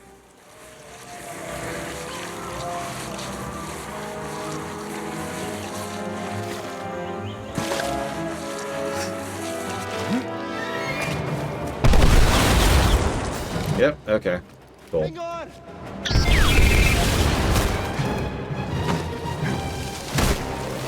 But now, creepy vine things, I'm kind of in a hurry. See? You didn't listen.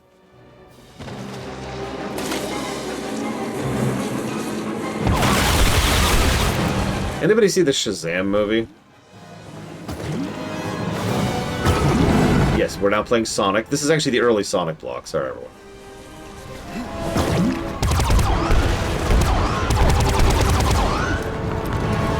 Oh, my timing is terrible. One of the funnier scenes in the film is when the villain is giving his villainous speech, but he's like a mile away. And then it cuts back to Shazam, who's like, "What? Dude, are you talking?" Cuts back to him, "I am going to destroy this pathetic world." And then, you know, it cuts back to Shazam, who's just like, is he saying anything? Also, what you just saw is another example of why Kashyyyk is terrifying. I should call. On second thought, she listens to their transmissions. Better find out on her own. Oh, that's a line. Oh, God, did you catch that? We were going to go warn Seer, and then just the presentation, the voice acting there nailed that. And second thought, she listens to their translations. She can figure it out on her own. Just, oh! Something in there. Yeah, that's... Ooh.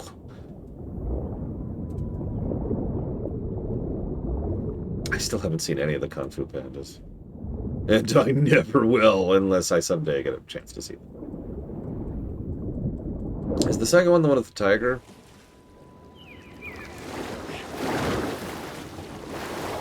Or was that the first one?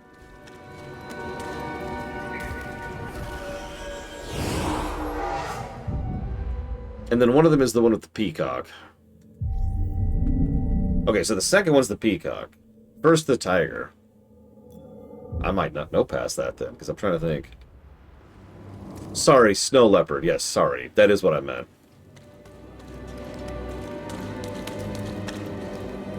I don't want to be in this room.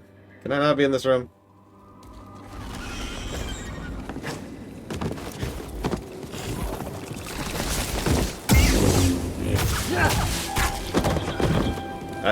Okay. There are 3 of them! And they are, crowding. You know what? Yeah, honestly, 3 of those things plus a goat. I'm just gonna go. Like, I got... Oh my god, are those eggs? Oh my god, they're eggs. Okay, okay. I mean, no, she's definitely the big bruiser archetype, Jake Palmer.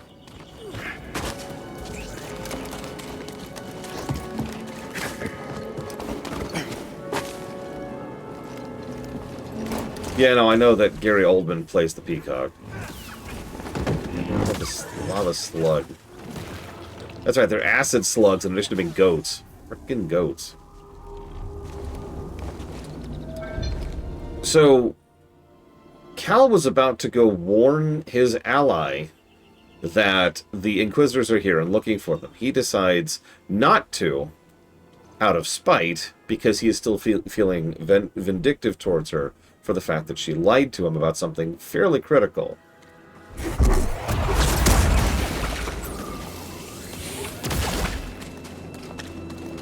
You know, because he's still a teenager. And certainly no Jedi.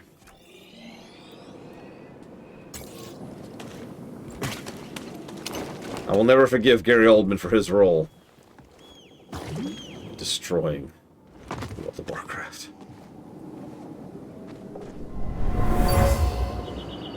For generations, the Wookiees made a pilgrimage to the top.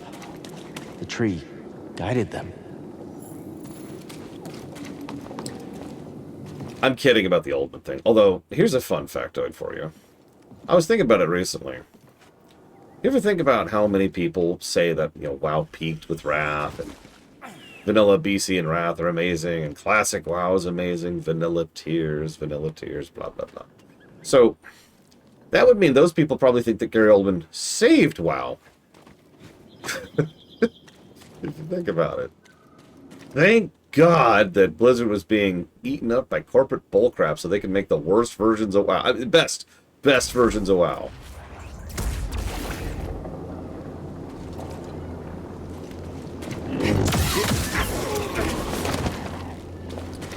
Is this necessary? No, Gary Oldman was never in World of Warcraft, and God willing, never will be. Blizzard games usually have good actors, not big-name actors. Now, I know what you're thinking, but you know what I mean when I say that. Gary Oldman's a good actor, but what he is more than that is he is an expensive actor. Some people are both. Some people actually manage to be both. We've heard Gary Oldman's voice acting. It's not great.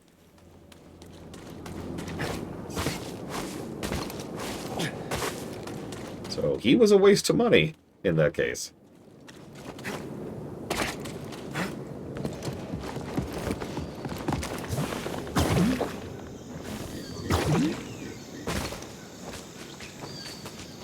Yeah, he was sleepwalking through those Spyro games, just completely.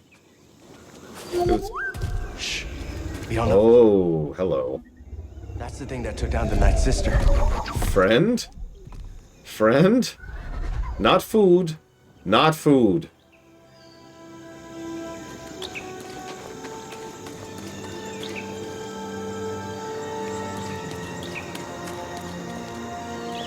Yeah, Deborah Wilson is another surprisingly cheap but very good actress. Not food. Not food.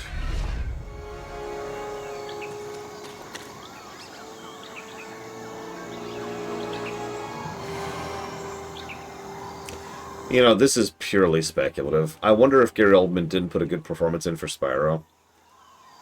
Because it was a video game.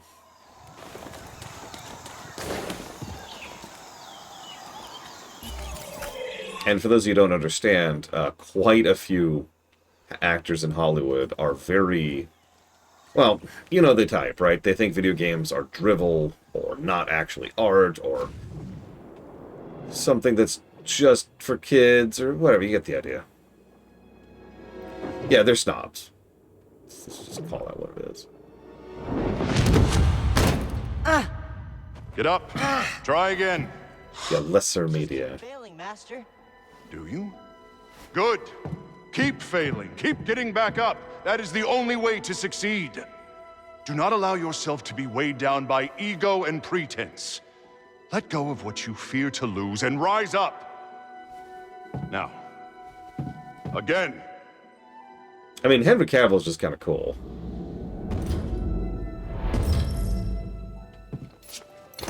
Good. Now reach my position. You can do it. I mean, what he's saying is correct. We... Just gotta keep getting back up, ED.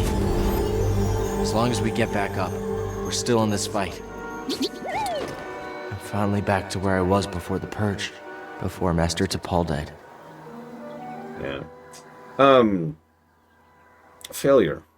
We have the... Yeah, we don't know anything about him as a person, and we arguably won't for a minute.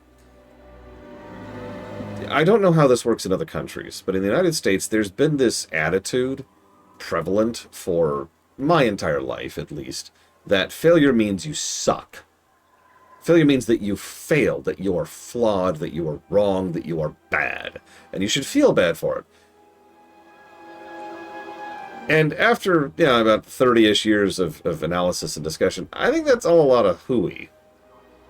Failure means you failed. That's it. That's it. End statement. Everything else depends on what you do afterwards. Yeah, failure is seen as a moral failing, as a sin, as Bregman so adequately puts it. But it's not, right? You failed. So you get back up, you try again, or you try something else, or whatever. There's things you can do after the failure, but the failure's like right there at the beginning. It's one of the earliest steps in the process. And yeah, scientific rigor involves failure by design.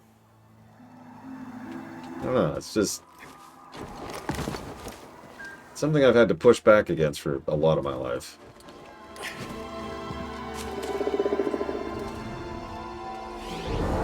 A good quote, Kara White Noise. Okay, so now that we can spend some new skills here. I mean, that's Batman in a nutshell, Vigilant. No, I'm not even joking. That's one of Batman's greatest skills. He makes his screw-ups look like he intended to do it. Alright, what do we got? What do we got? Anything cool? Anything interesting? We can get better yank and better push. What about over here? Health. Health. Precision evade.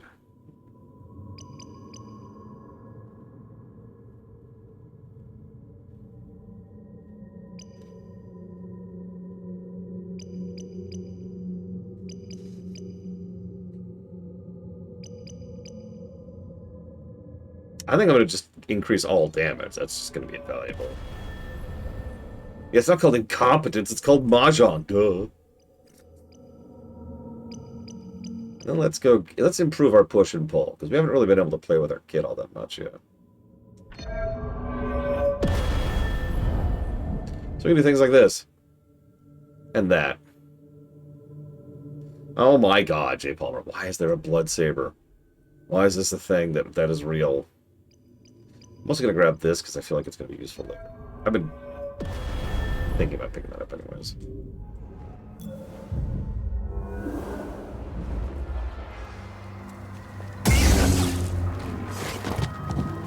Okay.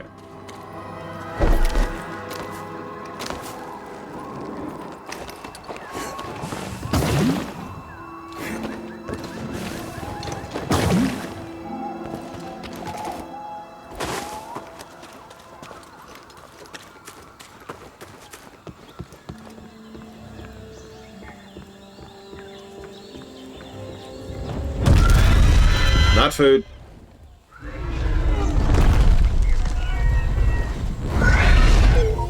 It's hurt. Think we can help it? Let's not kill its babies, first of all. No, not kill its babies. Not kill. Ah! Thoughtful, my friend. I understand. This tree connects the core of the planet to the sky.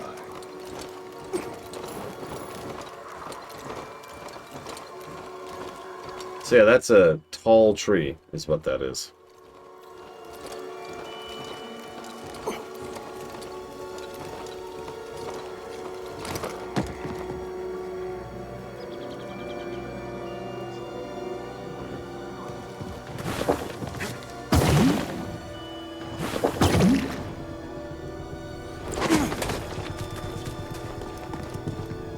Ah! Okay. Shoot, now I'm turned around. Okay.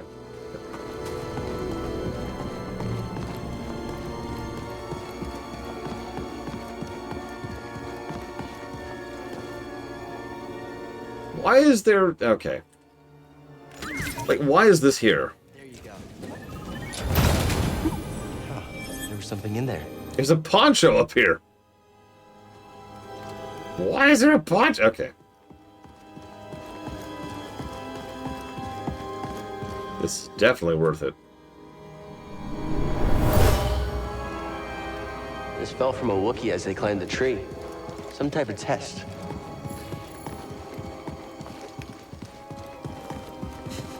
I'm being facetious. I've actually already said several times I prefer a video game to be a video game. Hi, Churen. I'm pretty sure you did put money towards this. I don't remember how much. I'd have to check my records for that.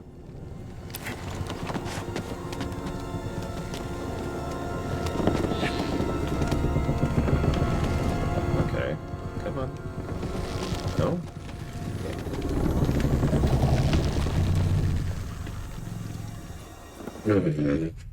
Come on, game!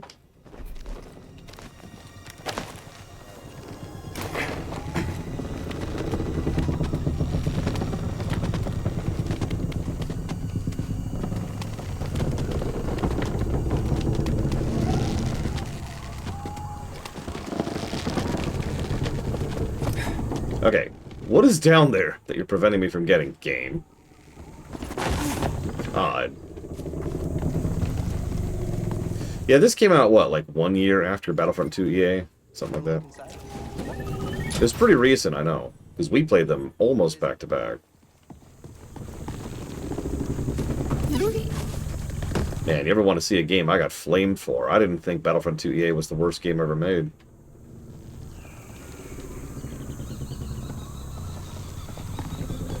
No, seriously, like, if I was to...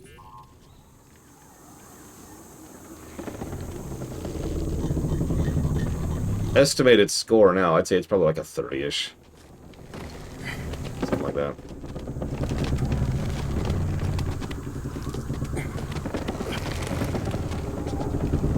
Two years, okay.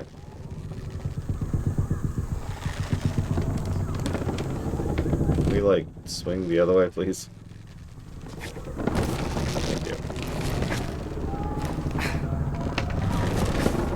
From the Clone Wars. Yes, The war never ended here. Everything we did any of it matter? Yeah, you put Palpatine into power. Mission accomplished. Why did you let go?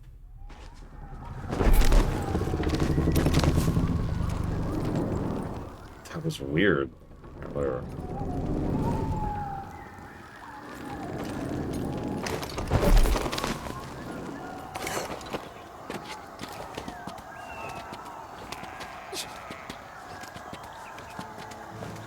Yeah, I'm done with trees. Bye. Just randomly. It's like, you know what? I've decided I don't want to be here. Yeah, this is what Teldrassil is probably supposed to look like, Evo. By the way, hi, Evo.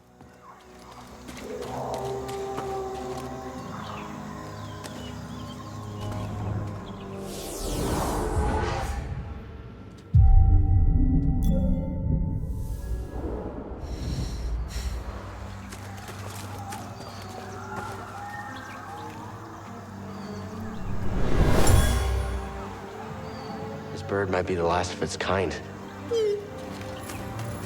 Does it have babies? Because if so, probably is Star. Just watching.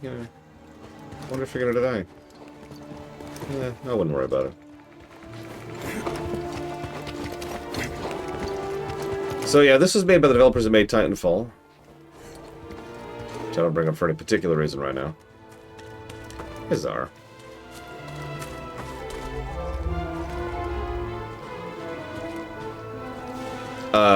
That's just scams, Lunerv. If you're asking what the scam is, that actually would take some time to break down, but it boils down to they want you on the hook. They're sending out feelers to see how many people they can get hooked. Once you're hooked, then they could try to steal money from you.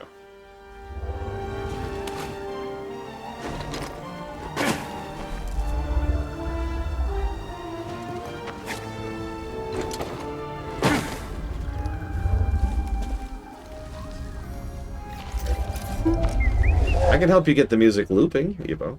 I don't want to spook it. Hey, it's okay. We're not here to hurt you. We're friends, understand? Friends. It's okay. Yeah, that's probably part of the problem there. It's a piece of the Night Sister's ship. We need to remove it. This is gonna hurt, okay? I'm sorry. Ow. Ow. Thanks, BD.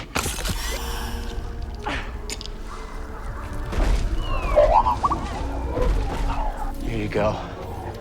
Oh. It's the least we could do.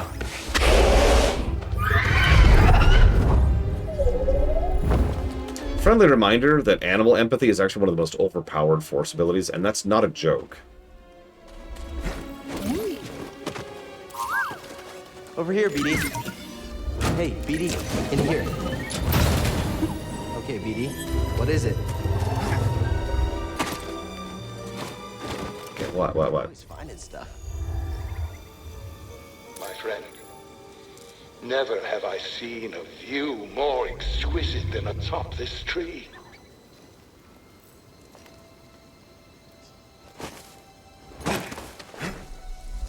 I mean, if you doubt that, think about what having a Rancor pet would do for you. And yeah, anybody who's played D&D and knows how to min-max Druid knows exactly what I'm talking about. Check it out, there's the refinery way down there. That's actually the level we started at. That's our first loop to Kashyyyk. Or Kashyyyk, if you prefer. I want to pause really quick and jot down some notes. Super quick. Give me a second, please.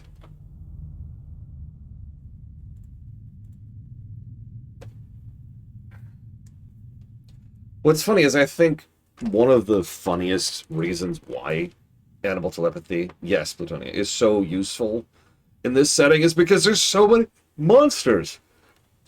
There's so many giant, deadly, terrifying creatures everywhere. You know? Oh god, someone asked me what my favorite version of D&D Tabletop was. But the problem is I've only ever played one. And it is the EU. It is EU version. I didn't know they actually changed the rules for the modern, for the AU. Also true, Dream Whisperer. It was you, Valerian! Shakuse! Alright,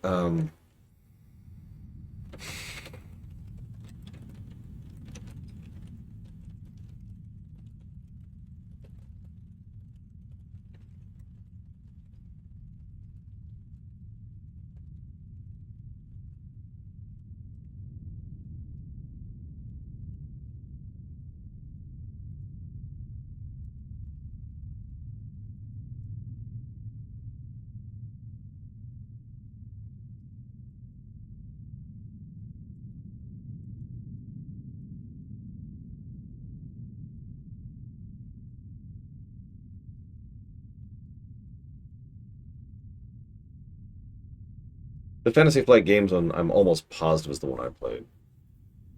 Check. Hang on a second. No! I hit the wrong button. Shoot.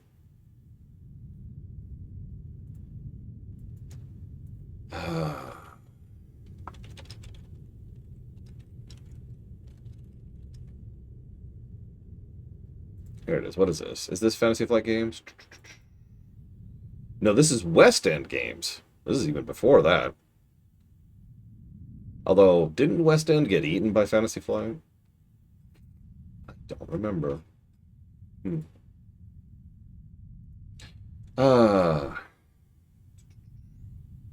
second, please.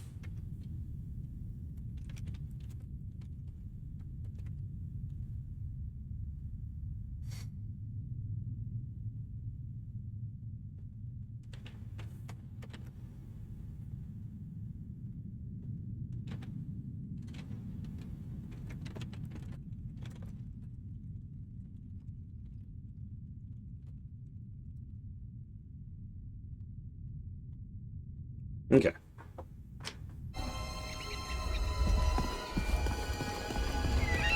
Listen, nobody would enslave Wookiees. That's... right? You're giving us a lift? Thank you.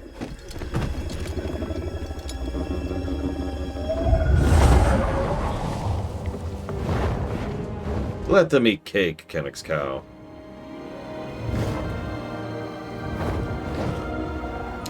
One of the things I do like about this section, I just gave it a positive for it, but I should say it out loud, too. There's still so much the Empire hasn't touched. This is a hopeful sequence. But it starts off in, like, the most horrifying, terrifying portion. All the way down to the depths. And the further up we climb, the more hopeful the music gets, the more hopeful the visuals get. And the overall tone uplifts. Until we get all the way up here, when we're actively helping this creature against the Empire. Also, yeah, way less enemies the further up you get. Like, we stop being... nature stops being our antagonist the further up we get. The Force, one with nature, one with life. You get it. This is probably the most light side Cal has been the entire game. Is this climb up Kashyyyk. Or Kashyyyk, whatever. I wish they'd figure out their proper pronunciation on that one. Thank you.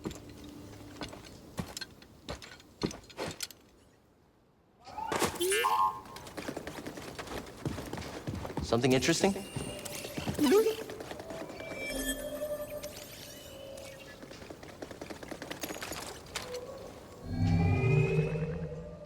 Okay. Is Black Sun even canon at this point? I guess they were referenced in Clone Wars, weren't they?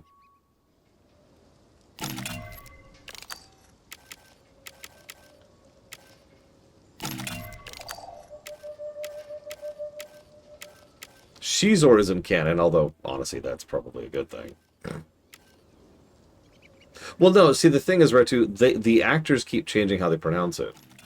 Some of them say Kashyyyk, and some of them say Kashyyyk. And when there's inconsistent voice acting like that, it's just, I guess you just pick your favorite. I do prefer Kashyyyk. That makes more sense to me. It's 3 Ys in a row, right?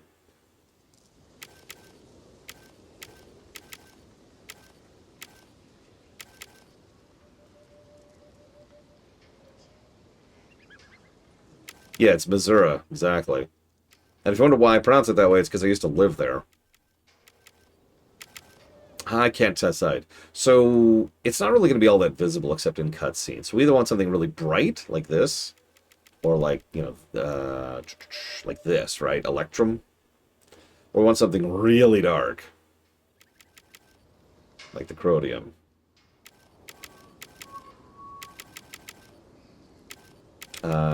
This one? Duralium? Or the Arsatron?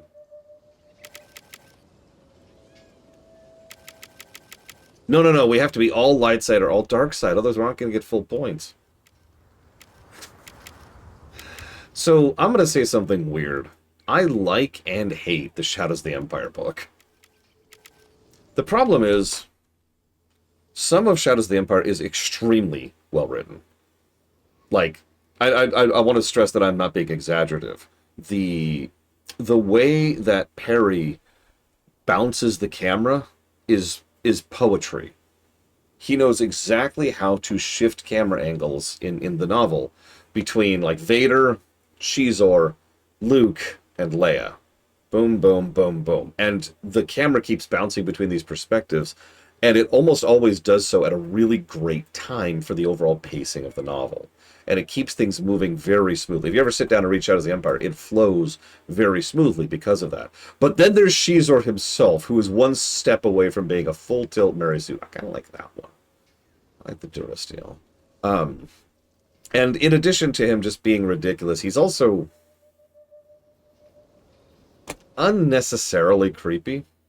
And that makes sense if you've ever read Steve Perry's stuff. As a reminder, Steve Perry once wrote a book about a guy who put his brain into an elephant so he could experience what it's like to have elephant sex. That's not a joke. I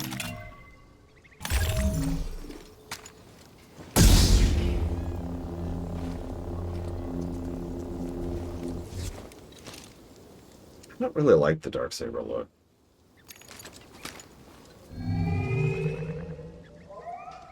I'm sorry, Krakenzon, it's just true. That is Steve Perry's thing. How did he find a consenting elephant? It's an elephant.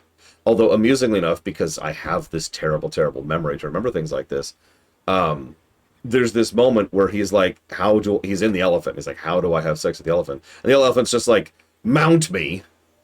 Just immediately goes, yeah, let's go. And he's like, sweet. And then he nearly dies because the sensation almost overwhelms his brain. Stream froze? Hang on, are we still here?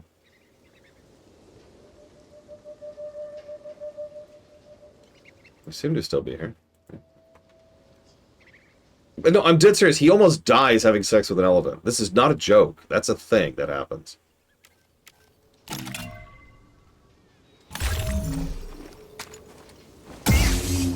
Let's just go back to the red for right now. I guess so, Linaire. I had no idea. He was also a pedophile, on top of everything else. To be clear, it's portrayed as a bad thing, but it is just like, Perry, dude, what are you doing? So yeah, Shizor doesn't surprise me, is what I'm trying to get at. No. I actually don't remember the name of the series. It is sci-fi, obviously, because he gets killed, but they save his brain and they save it in a computer, and that's how they dump him into things, and it's a whole thing. I got that book from my mother. Looking for something?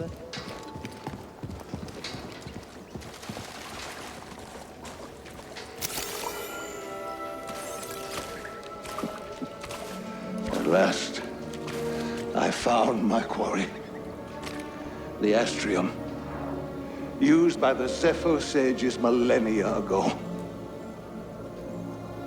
I hold in my hand a piece of galactic history.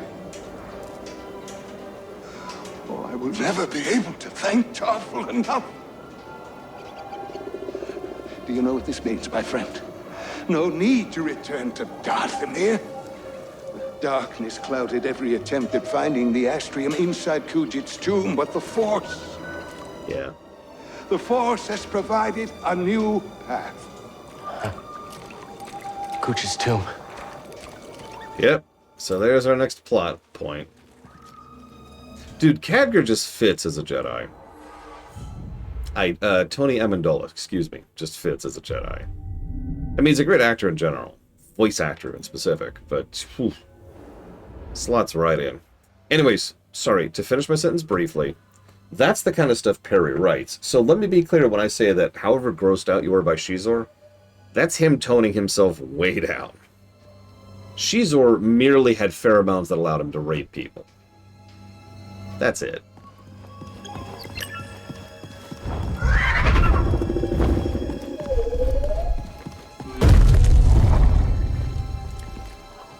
Okay. Let me turn on the AC of this. I apologize. You're about to hear the usual high-pitched whine of the AC. But I want some... It's getting increasingly hot in here. I try to put up with the heat as long as I can so you guys don't have to hear the AC unit. No, it's just pheromones push-ups. Where's Khadgar after Legion? He went to Star Wars. If WoW characters were users, who would be on the... Well, you'd have to define the Force first, you know. So what's the light side and what's the dark side? I'm not being cheeky. That is kind of necessary to answer your question. Alright, so definitely not a boss. My middle niece is so smart. And I think I've mentioned before that she's smarter than a lot of the games I play. Because she'll watch me play. And she'll, like, watch me fighting a boss. Yeah, Shizor's entire species, like the Falleen, they're called. Anyways, so she'll watch me fight something, and she'll immediately pick up on, oh, you have to hit it with this thing, and that allows you to do this, and that's how you do damage to the boss. And she's so smart, and she's put it together, and she's using the visual language of the game properly, and she's completely wrong because the game sucks. And that's happened so many times. It's kind of weird. It's always nice when I play an actually good game and she does legitimately figure out. Like, for example, I was playing... One of the most common games I play with both middle and youngest niece is Pikmin 4, which we're slow-moding our way through 100%ing as we go. And she will pick up on stuff like that. Like, I generally just let her solve the puzzles, because she will. And that's a treat, let me tell you. But yeah, she'd see an arena like this and be like, boss fight. Boss fight. Here it comes.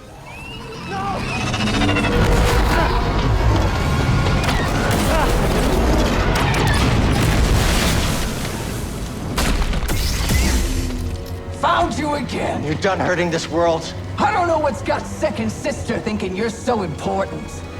She likes her souvenirs, but I'm not in it for the memories, and honestly, you're not worth my time. So let's make this quick. So I gotta concentrate for this fight? I'll answer your question in a second, Eva. Don't let me forget.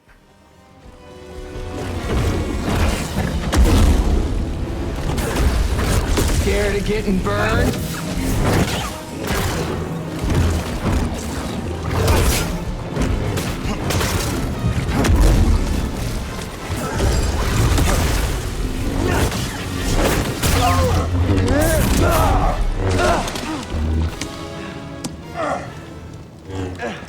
Not bad for trash. What about for a Jedi? Is there a difference? Notice she doesn't have a right foot, by the way. So, phase 2.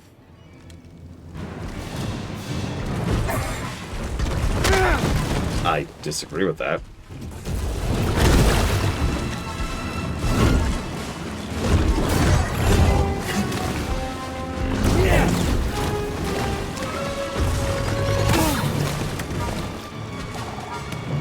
Knowing her wouldn't surprise me. That's one for me. Now, BD.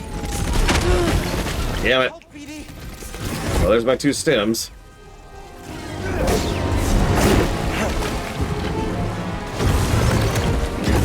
Oh, I bet that hurt. Now fear creeps in. I like that.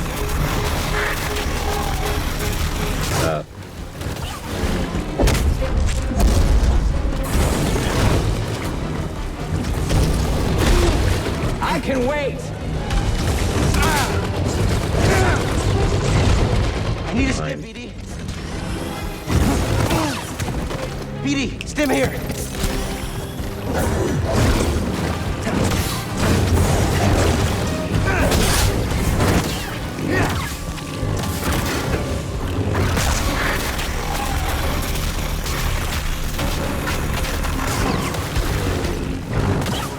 That took me a second to get that push-ups.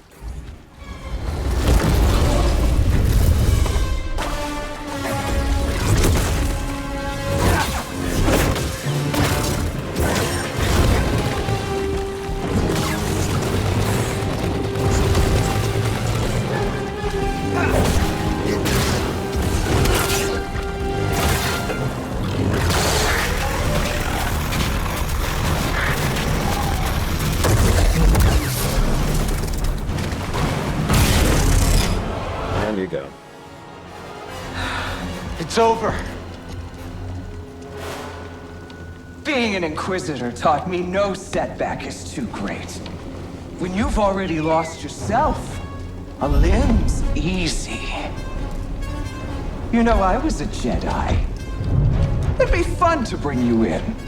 Watch you crush like the rest of us! Oh, angers you. Just wait till the isolation, torture, mutilation, and your breath! I won't let you touch them! You can't stop the Empire! I can stop you.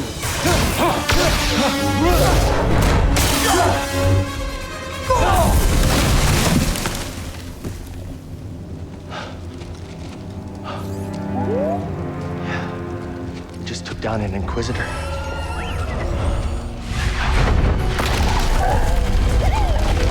Hey girl, you doing okay? I thought you were dead.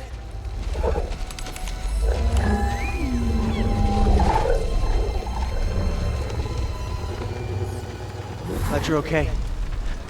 We should get back. Seer and Grease are expecting us. It says a lot about the mentality of an Inquisitor, though. Not you can't stop me, not wahaha, I'm so evil. Like, I get why Dark Jedi tend to do that. And it was silly, honestly, you know, over in Tor, how many Dark Jedi we encounter. And every storyline was like, mwahaha, dead puppies. But no, you can't stop the Empire. It's that despair that sells it.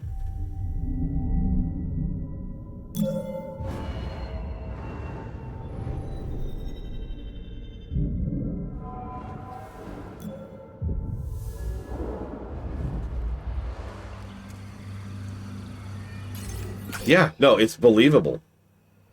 The biggest trick the Galactic Empire pulls is that it's invincible.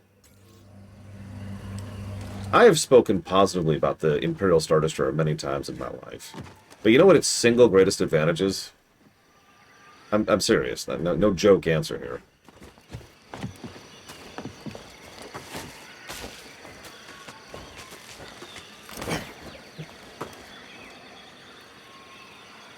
Its size is the answer I was looking for, but all of them mean the same thing. Your common person looks at an imp star and says, nope!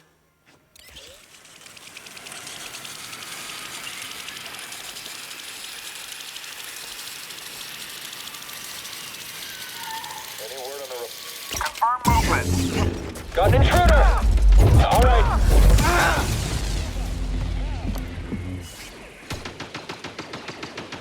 Don't mistake me, I think a properly utilized ISD is insanity.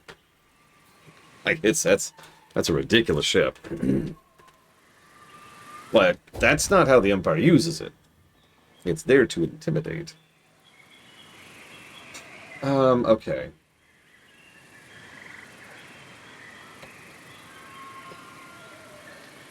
Yeah, I gotta jot down some thoughts really quick here.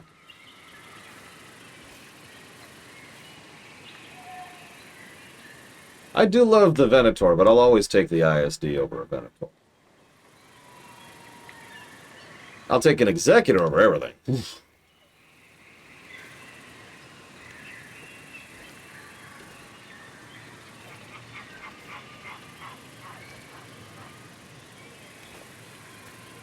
An ISD is pretty big. It's about 1.5 kilometers long, give or take. Yeah, I know, right, Kraken Sun. If they had been building up the fleet and spending... It's real life all over again. If they had been spending their budget properly instead of dumping it all into the Death Star... Like, it's a common thing, and I admittedly don't like this and probably will not use this in the rewrite because I don't like this. But it's a common thing that the Galactic Empire is, more than anything else, cheap. No, I'm dead serious. They're the Zerg. They're the Swarmer faction, to use the terminology in RTS games. They have cheap fighters, they have cheap ships, they have cheap troops, and they throw them out en masse to just kind of roll over the enemy. And it works because it works. They have a few elites, don't mistake me, but by and large, that's the Galactic Empire's standard policy, is just trash. Yeah, that's why the Stormtroopers have garbage armor and terrible weapons. I think you're right, Dakota. The AU canon explanation for why this is because Palpatine didn't give a crap anymore. He did it, he took over the galaxy, and now he wanted to work on becoming a god. This is not a joke. And so the main thing he wanted to do was go ahead and just kind of have the Empire run its own thing. So he just kind of shoved it over to the side and said, here, go... Minimal effort. I don't want to deal with this ever again. And yeah, this is why Saw uses clone aerotech, which was superior, because clone aerotech was made to be the best. It was made to be good. It was designed. If you've been paying attention to real-life history, you know that there was a bit of a thing like that in World War II. Not a direct parallel, but there's a reason why some World War II tech is... I don't want to say better, but certainly better designed than more modern tech, because it was designed to be as good as possible, right? It was designed to be something that would work under all circumstances, to be easily repairable, to be understandable. Yeah, you get it. There's a lot of guns and tanks and vehicles and just general technology that was invented around World War II because it was designed to be good. And that's not always the priority. Sometimes things are designed to be cheap.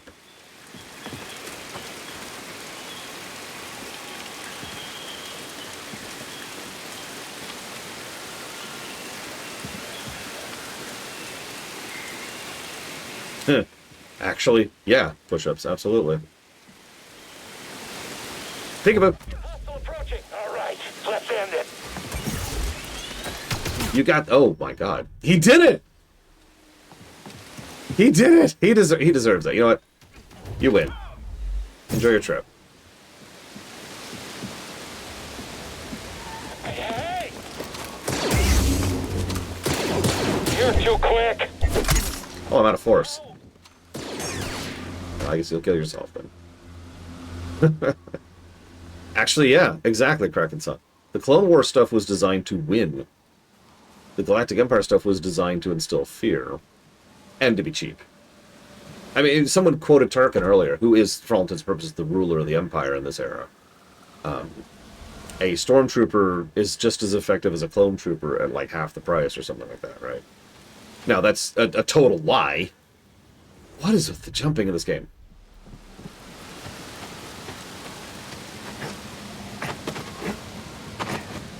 But that's the mentality.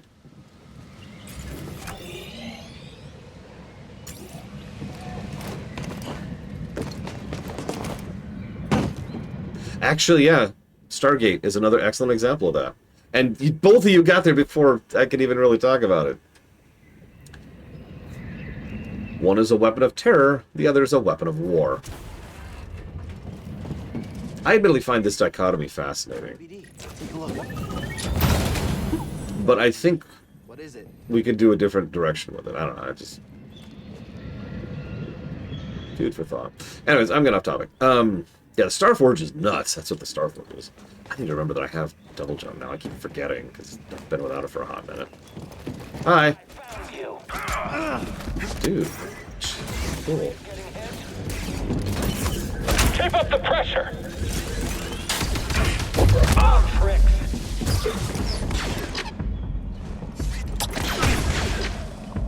Dorstim! Try harder. Can I help you? Is there something you need from me? Oh my god! Just stop! Stop! I don't care about you! You don't matter! You don't even exist! You're only here because I took a rest earlier. Go away! Anyways. Trying to open a door and he's like, hang on, pay attention to me! I'm here! I'm better! Yeah, he cared about me, but I didn't care about him. He was a Tuesday. He's not even a Tuesday. It's Sunday. Let's go. All right, now Evo's probably left now because she's long since abandoned me. I don't blame her. I would abandon me too.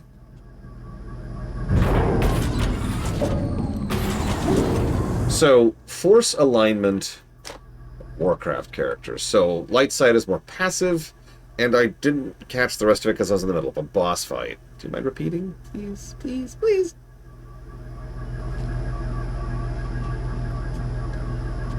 Yeah, but the Goa'uld aren't at war, Kira White Noise. Who are they trying to beat?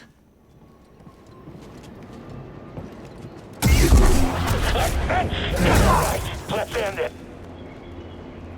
We're light side Jedi. Wow. This one's mine. The target's hurt. Finish this. Sorry, what was that? Jump back here. Oh, wow. How did you manage that? Here, go over the ledge. There you go. Good boy, good boy. Yeah, no, the Death Star was just Tarkin playing at politics. That's Tarkin for you. Tarkin was built for the Galactic Empire. That was where he was at, you know.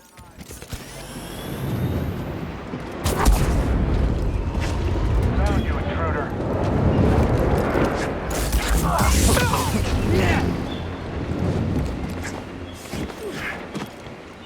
Oh, he was awful. There's a reason why I have often listed Tarkin as in the running for the most evil character of the setting. He was messed up.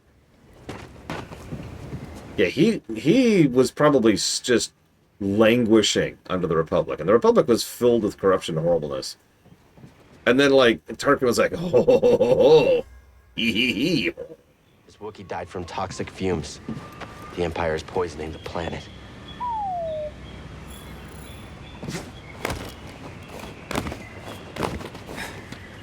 I mean, he was right. Jedi shouldn't fight wars.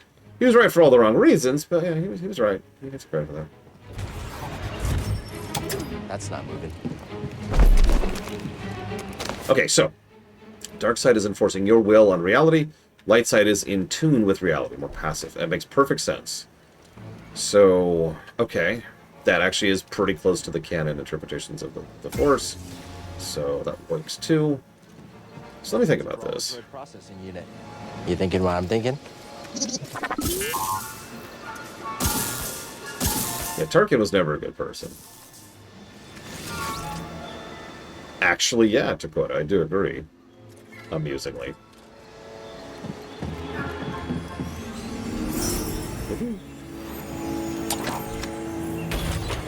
But let's ignore that for a moment. So, we already mentioned Anduin.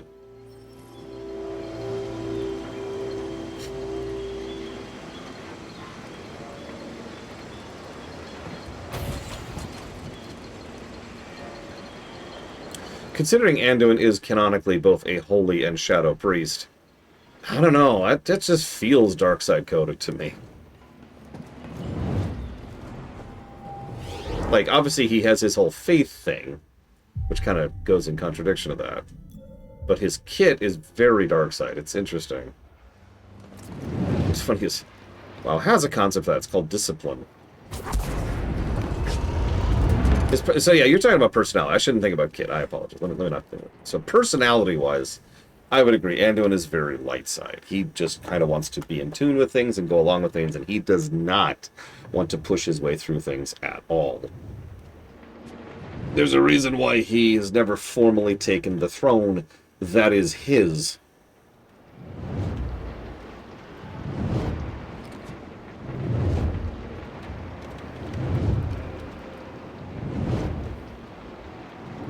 Aw, no witticisms? That's okay, Diligent Dodo. I still appreciate you. Thank you very, very much.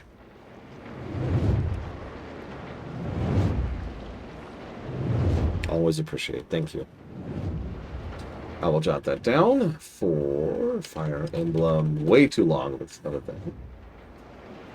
Bahamut Lagoon and Fire Emblem Radiance. So let's see. Give me a character, Eva. Help me out here. There's a trillion characters involved.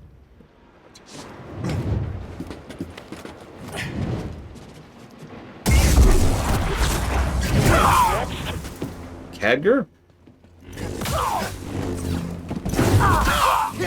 Okay, so this is going to sound interesting, because Khadgar is actually very light side, but in a weirdly unique way. Without spoilers, if I was to use my color thing, I'd probably call Splinter of a Mind's Eye a blue push-ups. I was not fond of it.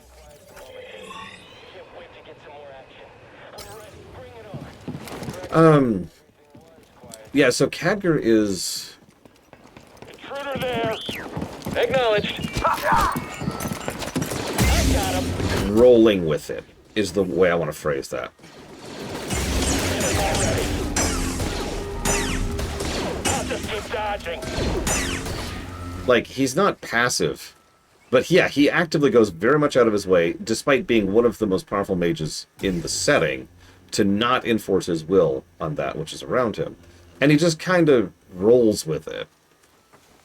Yeah, so kind of a weird variant on Lightside. Rather than just trusting that everything will work out, he just goes with it. He does have a lot of faith, but his faith is in people. Which is a dangerous thing to have faith in. So, yeah. And yeah, as several people were pointing out, it's very Qui-Gon-y. Qui-Gon-y? Didn't even see that. So that would be Khadgar. Hit me with another one, Evo. Who you got? Who you got? Is this the right way? Yeah, okay. Varrock. This is going to sound funny, but Varrock also feels very light-sided to me. In a similar way to Khadgar. Varrock wants... Varrock is, again, a fairly faith-based kind of a person. He has faith in his family, in the concepts and ideals of what the Horde should be. I don't remember where it's mentioned, but Varrock was one of those people who saw Thrall and was like, dude, yeah, I'm in. Because Thrall sold him on the ideal of what the Horde could be. Stuff like that, right?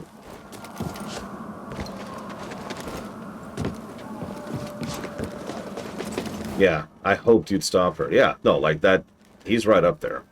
And he is very much not, I'm going to enforce my own reality kind of a thing. Absolutely, Valerian. Khadgar has been around since Warcraft 2.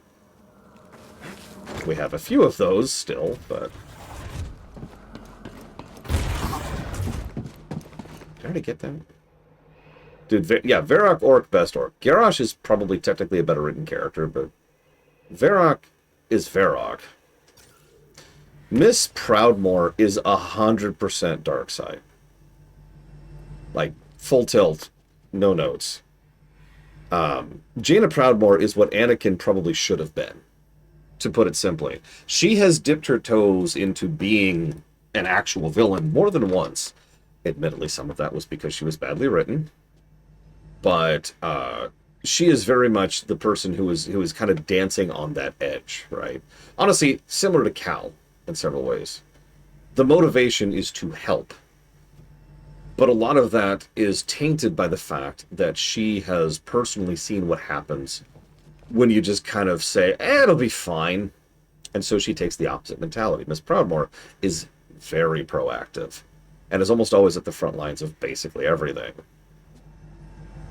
Yeah, exactly. Miss Proudmoore. I got into that habit a while ago because we kept talking about Star Wars and Warcraft at the same time, so people are hearing Jaina and getting confused. But Jaina Proudmoore is very heroic dark side. Light Sith warrior, if you want to put it that way. Illyria would also qualify as dark side, although in a different expression. Did I already... Okay. Oh, that's a tough question, Lineroth. Quite possibly. If you remember, the singular biggest reason why she didn't was not because of morality or decency or objectivism or pragmatism or anything. It was just because she couldn't stomach it. And, yeah.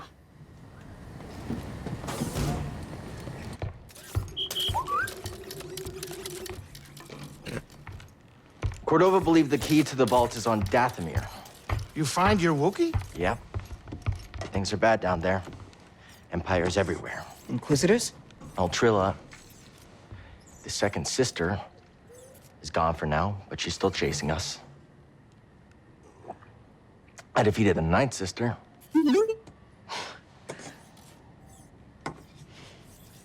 Poor Grease.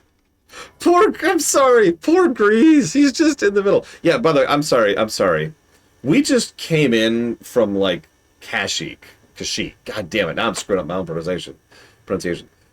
I would want to go into, like, a sonic shower bath death and then a decon thing.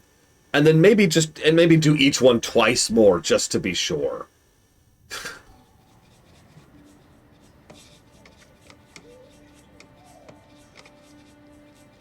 Cal, when I was captured by the Empire, I resisted. Salt.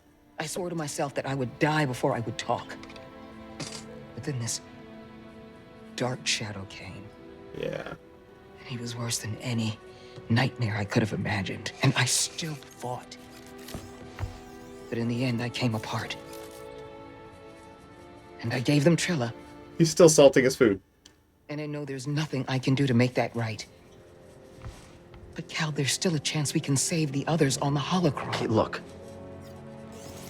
The ninth sister said something about becoming an Inquisitor like it's inevitable. But you went through the same thing she did, and you didn't join them. Cal. It's okay, Seer. We'll find Cordova's holocron. Hey! Get your lasers off my lunch! I don't know. I think that's over-seasoned.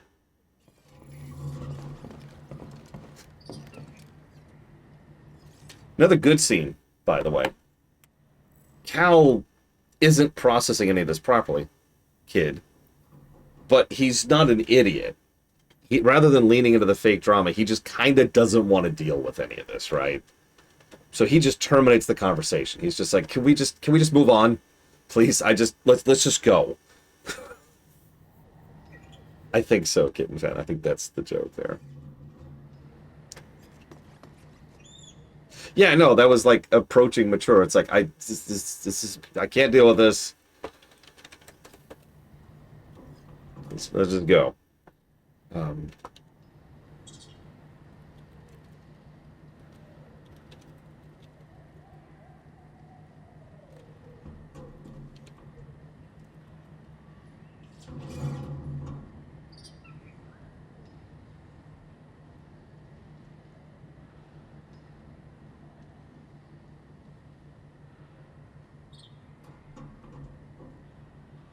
Probably Czar. I don't know. What do you think?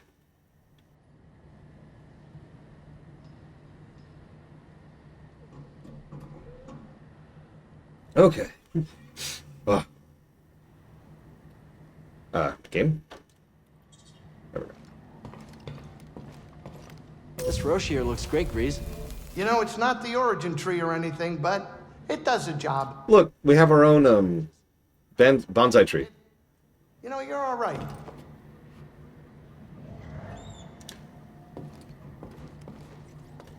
So yeah, Velen? That is actually Blue. I know Blue and Dive look a lot alike on camera. Blue is keeping my exercise bike warm. Come here, Blue.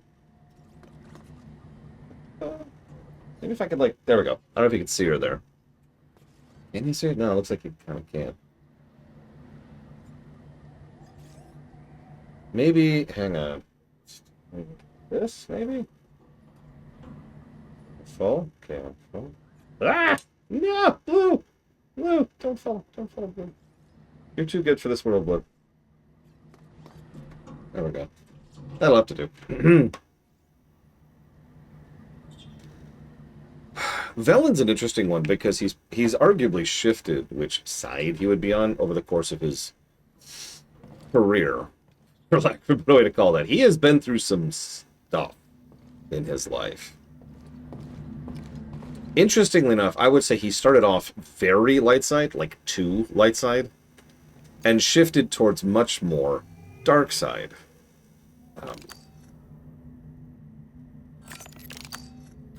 Have I gotten any? Oh no, I'm an idiot.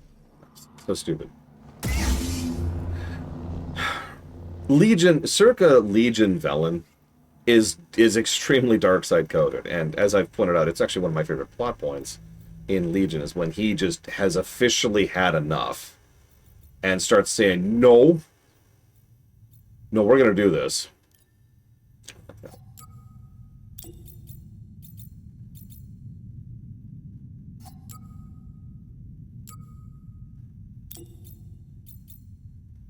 Ooh, that's a cool one, too.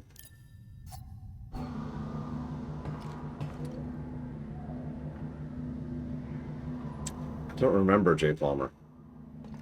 It's been a hot minute, and that cutscene doesn't even exist anymore. Alphino? So, Alphino's an interesting one in that he's basically the opposite of what I just said. Oh, during BFA. I don't remember, because it's BFA, and I'm going to be 100% honest with you, I don't tend to retain BFA that way.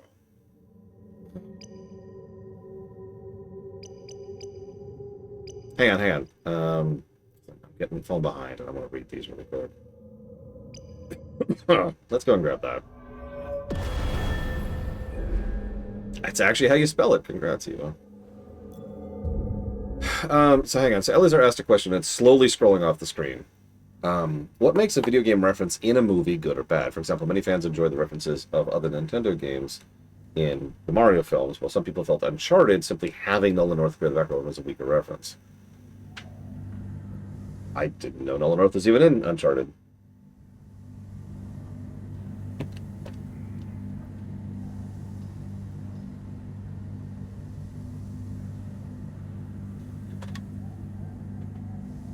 So, to answer your question, I'm going to zoom the camera out a little bit more, because I don't think it has anything to do with the video game part of the equation at all. It's just, how do you do a good reference? And in my experience, there is a bit of a formula, for lack of a better way to put that, to doing a good reference. You can go in one of 2 general axes. One is to make it as esoteric as possible, so that only the people on YouTube who make it their living to point out these things, or people who actually understand it completely are like, aha! If I can use a parallel here, really quick. Give me 1 second. How many of you in chat right now have played Final Fantasy VII? Now, I'm about to show you an image from Final Fantasy VII, and I want you to do me a favor, for those of you who have played it, and do not spoil this scene. If you do, I will ban you instantly and without hesitation. Okay? No tolerance. Alright?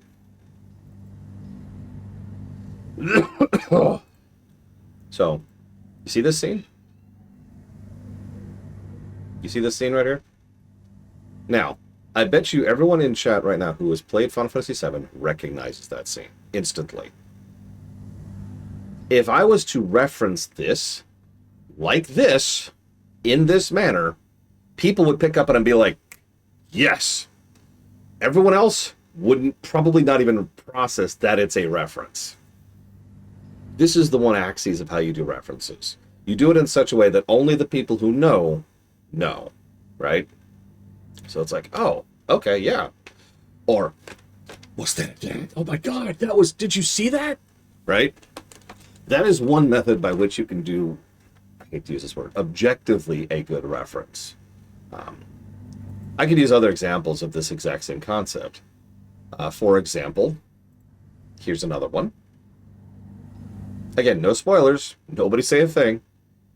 But if you know, you know. And one more, just to show off that it doesn't have to be a good thing. So, yeah, that's one method. You make something that is there for the people who are supposed to catch it. And yeah, and you don't have someone... Exactly, Plutonia. So, to then use contrast here, how many of you have heard the Princess Beach reference? Which is so stupid. Oh, God. And I'm not going to show it to you because I'm afraid of being copywronged, but it's so bad. Do me a favor, if you're not aware of what I'm talking about, go YouTube right now. Death Stranding Princess Beach, as in the sandy beach.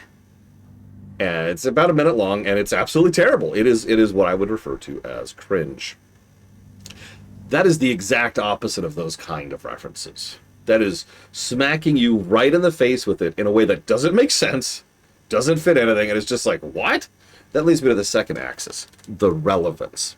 So sometimes you just want something neat in the background as a reference, and that's fine. But if you really want to make a reference pop, you have it have some significance to what's happening.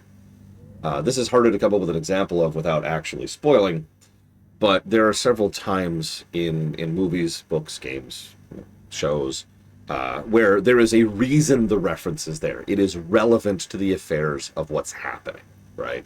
It is part of the world building in the background. It's relevant to what's happening for a character. It helps establish a scene. It helps establish, a concept or whatever. It's something that is relevant, okay? Because once again, the opposite of that is, and I'm just borrowing South Park's term here, member berries, which is, hey, do you remember this? Do you remember this thing? Do you remember this thing, Elizar? Do you remember this thing? And that's a terrible way to do references. But once again, it doesn't have to have significance if you execute the reference itself. But ideally, any kind of reference like that should have some significance other than just being, hey, member? I remember. If you've ever watched Pitch Meeting, which is a YouTube channel, which is very funny, you've seen this similar concept. He doesn't call it member berries, but he tends to call it, hey, that's from that show I like, or that's from that game I like, or that's from that thing that's the other thing. That's what he's referencing. He's pointing out member berries when he does that, because it's a parody show, right? So he's pointing out, yeah, remember this? Yeah, no, don't do that. That's references 101. Listen, I'm Triaxia. I'm gonna need to get all the way off my back about talking about Pitch Meeting, okay? I thought we had a victory here. Right now, it doesn't look like it. That doesn't mean you didn't save lives. War changes all the time. I'm sure you remember that from your time in the Clone Wars. Maybe.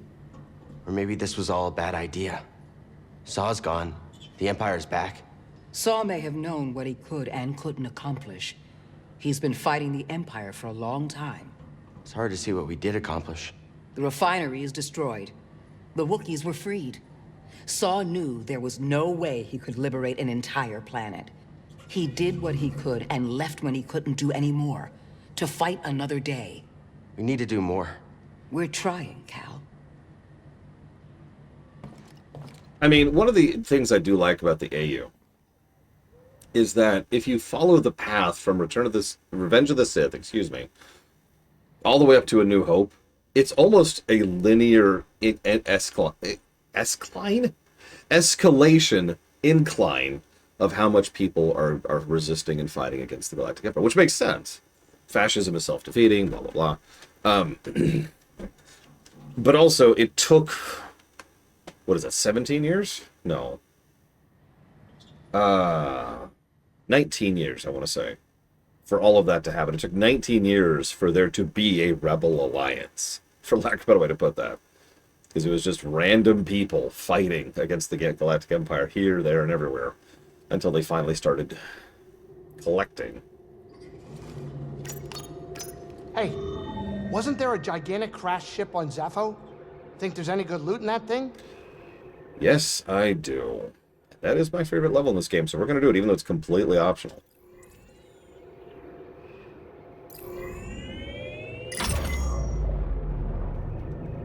Anyone else hear that weird noise earlier?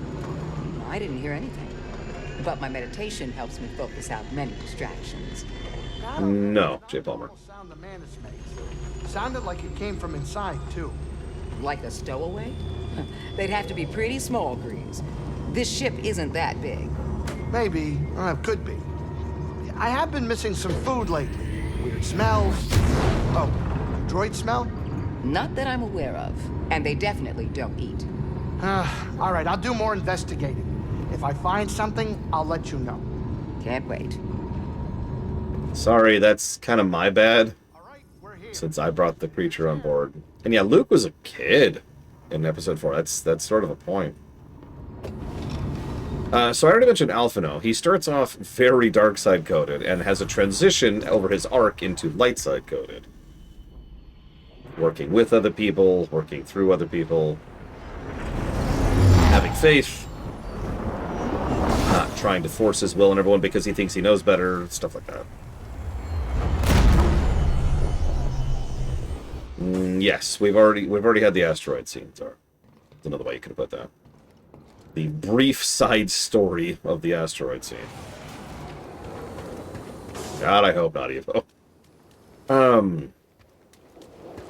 But no, like, honestly, to go back to the references thing very, very briefly, this very game's intro has some very good references. We have that opening panning shot, and we see ships from the Clone Wars being broken down in a scrapyard.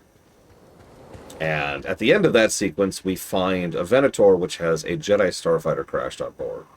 All of that is relevant. Most of it doesn't really mean anything to you unless you already know Star Wars. Now, that's not a big hurdle, but still, it's just a ship.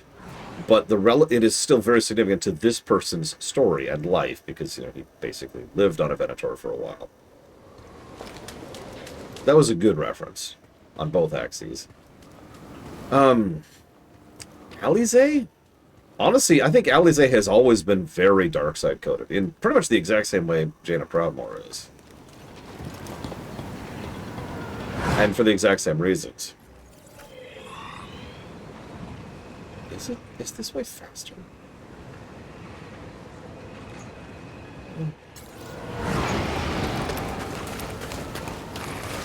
She is very violently inclined, and she's very screw it, I'll do it myself. She's just like, yeah, no, I'm not dealing with this. This is right. Stop questioning yourself, Laura. Yeah. Also very driven by emotion, which is very dark side coded, no matter which version of the dark side you're using. Ah, come on, game. True. Very true. So hang on. Evo, who did you ask after Velen? I know you mentioned Illidan, but there was someone else. Unless it was Illidan, in which case ignore me. I noticed you're picking a lot of Legion people. Malfurion. So, let's start with Illidan, because Illidan is probably the most dark side coded of everyone we've just mentioned. He's all about the self. Inherently, the dark side tends to be very selfish. It's just, it can be used for good. But he's all about himself. It's all about him. He's the hero, right? He's the one who's going to save Azeroth. He's going to make it work. Intruder there! Me. Watch my back! And goodbye. Yeah, the Hand of Fate must... His most well-known quote that is actually good and not just memed on is, sometimes the Hand of Fate must be forced. Very emotional, very egotistical, very self-centric, very make things happen, very screw reality. I'm going to make this happen. And that's Illidan.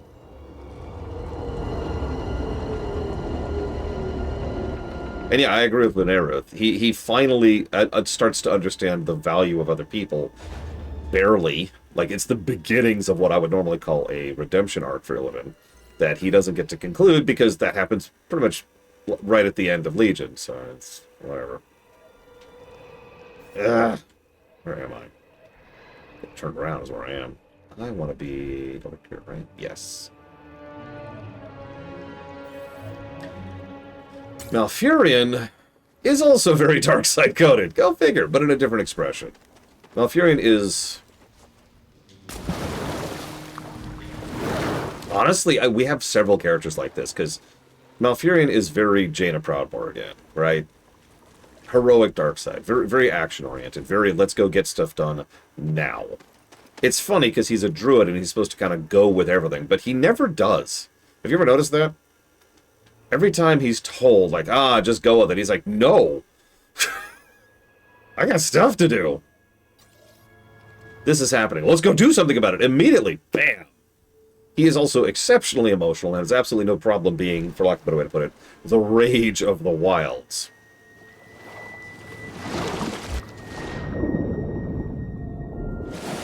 Probably not push-ups. We'll never know, though. Yeah, he's also pretty much the druid of the setting. Yeah, and he won't stop sucking Tyranda's dick, so...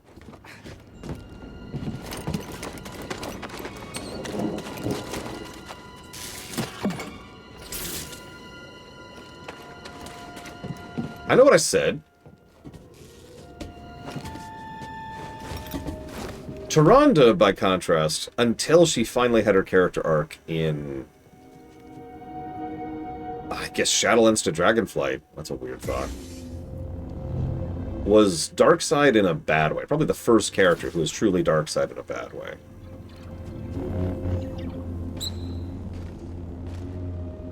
Hi. Stop somebody! You're going down!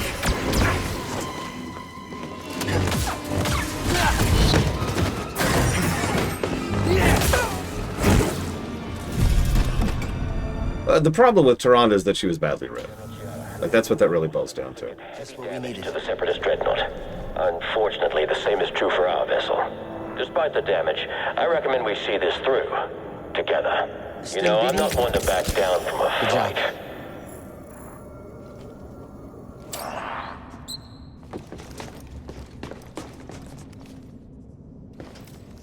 Honestly, kinda, yeah, Ross, if you think about it. If you think about Twilight's combat tactics, too, she's extremely blunt brute force. Big, obvious spells, big, obvious telekinesis, big, obvious beams. There's no skill in how Twilight fights, and it's actually to her detriment several times.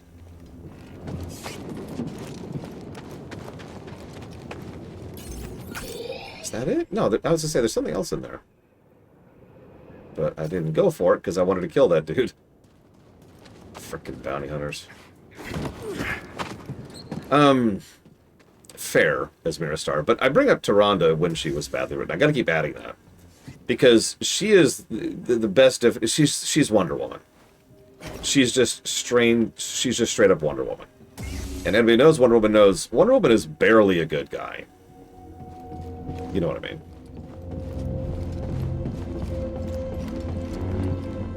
Amazonian warrior queen comes to mind, and that's Tyrande.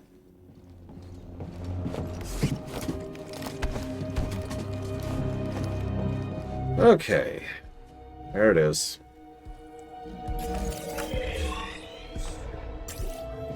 So we don't have to fight this guy. Yeah, Wonder Woman is arguably the biggest reason Soups keeps being Soups in Injustice. As in, if you actually read the comics, you know that Superman himself, and there it is, had several moments of doubt and maybe this isn't the right thing. And Wonder Woman was always like, no, you're doing the right thing, Cal. Let's do this. Let's murder everyone. It's like, okay. Yeah, this fight actually sucks. I'm gonna do something else real quick here. It's just like this. Yep. Don't mind me.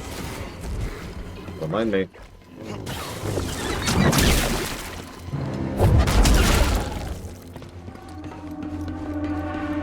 Now, when Tyrande is well written, which is a disturbingly small window of Warcraft history,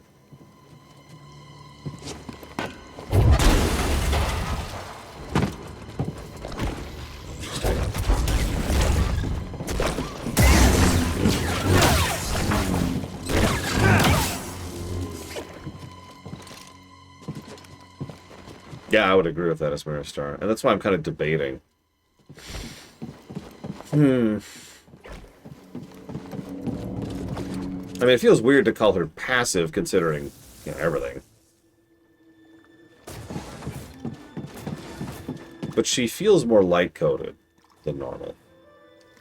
Again, faith tends to line into that. Faith in other people, willing to work with other people. A lot of what she does and is on others. I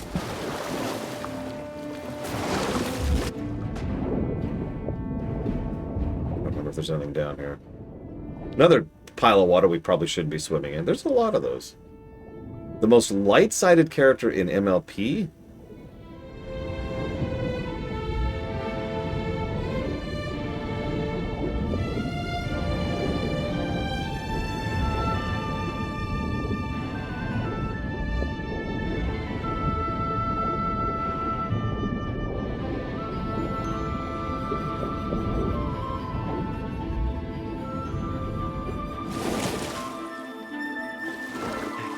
Yeah, let's not mention Tyrellian, because he's too recent of a character. And honestly, his character arc is currently going.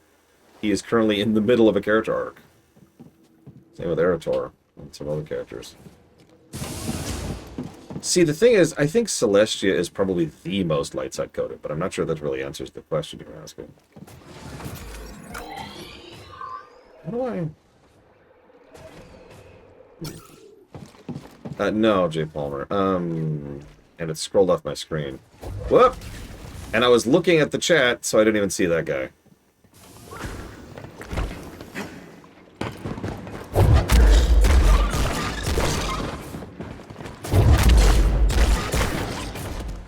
I feel bad for that rat. Oh, Flutters is very dark side coded. I thought about that while I was debating. Fluttershy is exceptionally dark sidey.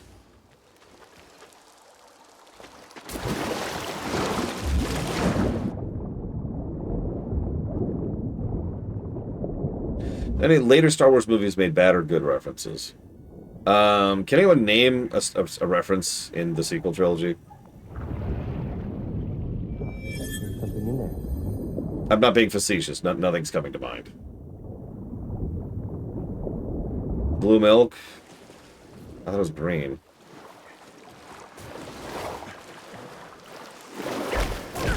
What is They Fly Now a reference to?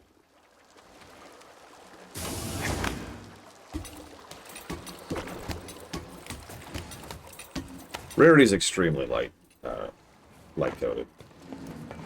I don't think a reference to jetpacks counts.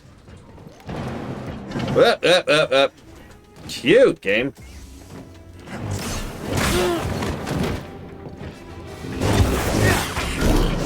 That's too far away.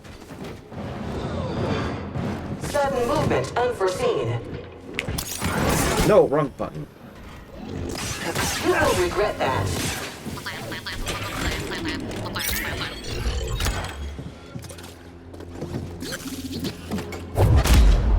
Sorry. This thing needs your overcharge.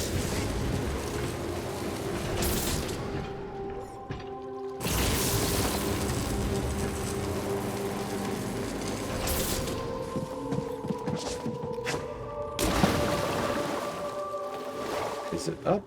No, looks like it's down. Let's get some vision.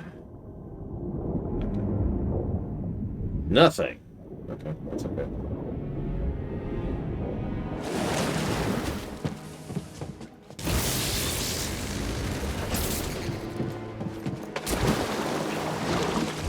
Do I think Illidan would have, or Maiev would have tried to? Yes, absolutely. Maiev certainly chilled out a bit.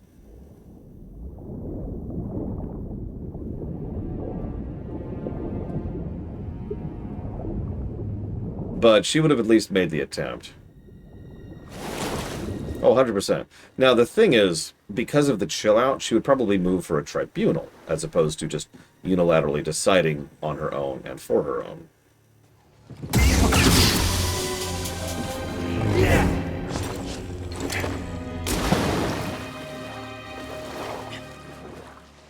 Because Maiev does chill out a lot during Legion. Besides, if nothing else, she needs I think you can handle this, BD. Well, she wants to ride him like she's trying to break it, is what I'm trying to get at. So,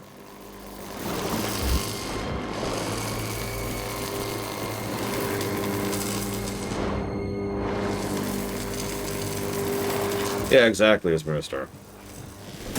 Go away, rats! Rats! They don't even taste good. Is that canon?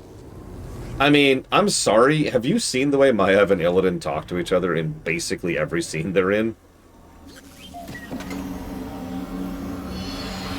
In Legion. General, are you injured? I'm fine, Commander. Where is Nosef? Where is my Padawan?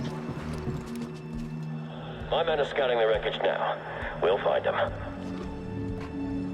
I'm getting a transmission now. Probably the squad. Oh, hang on. It's from the Supreme Chancellor. Oh, goody. I wonder what he has to say. I'm sure whatever it is, it's good news. Over here, BD.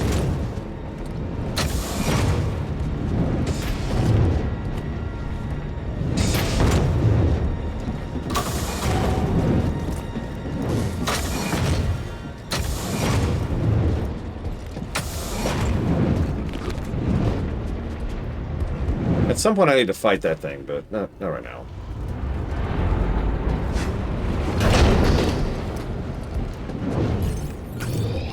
Although, I guess we're done sweeping this area.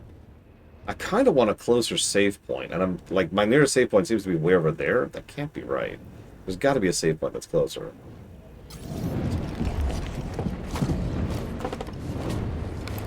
I did fight this boss last time. Whoop! Pay attention, one.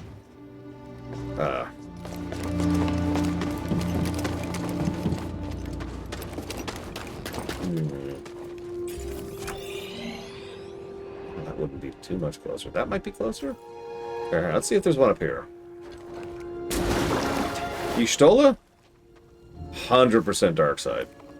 She's probably one of the most dark sides of that group.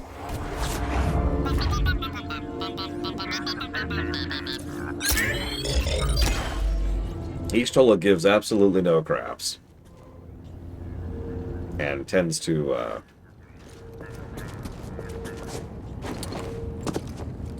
be a little self-focused. Yeah, she's also literally a mad scientist. She's kind of the counterpart to Urianger, who is the light side scientist. He's far more methodical, far more, well, of a scientist. Far more patient, far more trusting, far more willing to take time and effort to prove his hypotheses, etc., etc.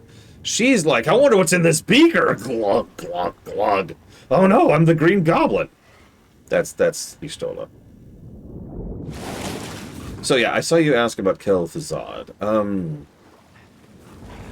Yeah, exactly, brother.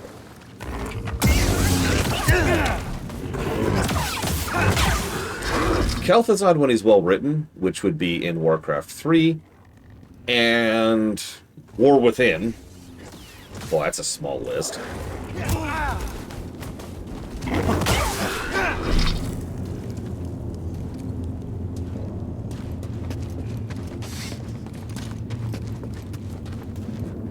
He feels like a weird mix, almost. Yeah, sorry, minor spoilers. Kel'Thuzad is in War Within, and he is awesome. It is probably the best written Kel'Thuzad has ever been, even counting Warcraft 3. Yeah, no, exactly. Like, he is definitely leaning dark. He's very active. He absolutely champions the concept of ego, but not like his own ego. More like the people. At several... Yeah, he was pissed. He was pissed at the mages. He was pissed at humanity. He was pissed at the Alliance. They barely pushed back the demonic horde, and it wasn't really because they did anything. They got lucky. And so he's like, we gotta do stuff. We've got to fix this. We've got to be ready. We've got to be prepped. And if you remember that particular era, a lot of the mages of the Culturians, or not the Culturians, oh my god, The other guys. God, I can't think of their freaking names. The mage group. Kirin Tor. I think I knew it started with a K, and that was just stalling me. A lot of the mages of the Kirin Tor at that point were very, alright, back to business. We did it. We won. No need to fret. No need to worry. And Kel'Thuzad's over there like, what are you doing? We need to be ready for the next war. So, yeah, like, weirdly heroic, but not to the same extent as, like, Miss Proudmoore or, you know, a lot of other Warcraft characters. Because he still is messed up in the head. And he's still got some issues, and he's still amoral. Very pragmatic. Very pragmatic. But he is ultimately trying to do it for the betterment of the society around him. And yeah, it's worth noting, a lot of people forget, Kel'Thuzad managed to build the initial Cult of the Damned with empathy. A lot of people forget that plot point. That was all the way back in Warcraft 3. That's nothing new. He ran around to all the disenfranchised and the starving and the displaced and all just the poor and said, hey, and the poor were like, dude, yeah, sign me up. Because life kind of sucked after the Second War. Go figure.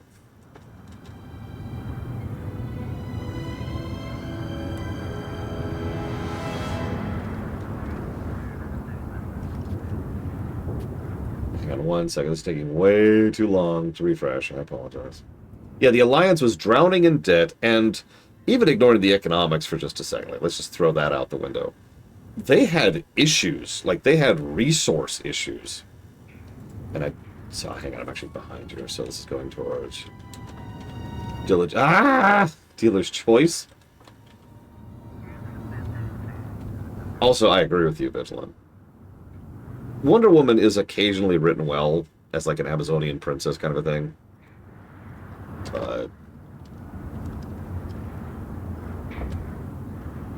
yeah, we can do so much better than that nonsense. Alright, so that is from Jesse's Mask and from Diligent Dodo. Both for money. Thank you, Jesse's Mask, very, very much.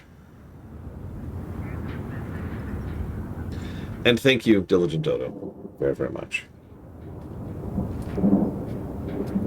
Now I'm wondering, what's the best written Wonder Woman story I can think of?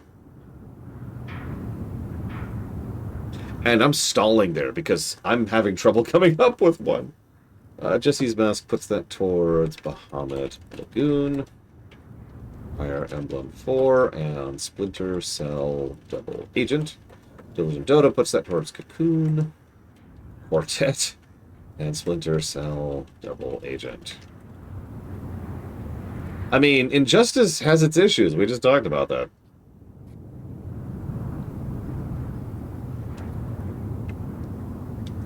Still might be the best. At least the ones I'm familiar with. That is a good question, J-Paul. Not sure. Locust Walker. Ooh. The man drowned in guilt.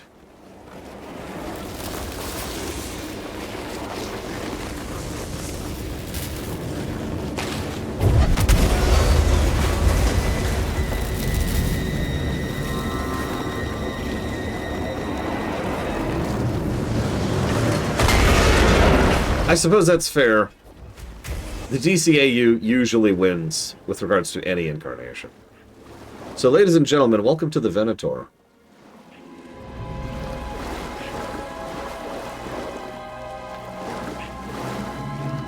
I've already talked this up, and for that I do apologize. Yeah, it's a Star Destroyer. It is in fact the second Star Destroyer in this particular era, after the Acclamator.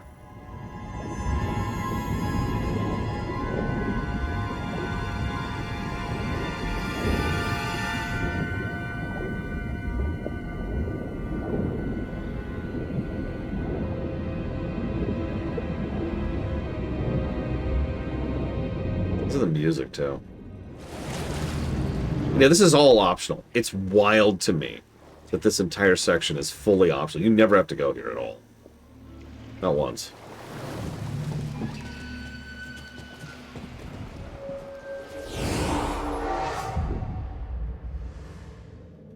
I mean, probably, J. Palmer. Yeah, this is not MSQ, by definition. This is what I'd call primary optional. I feel like right here is a good place to pause. We probably want to spend some time on the Venator. So I'm going to go ahead and pause here. And we will be back after the lunch break. Hopefully not too long. We'll tackle this sucker.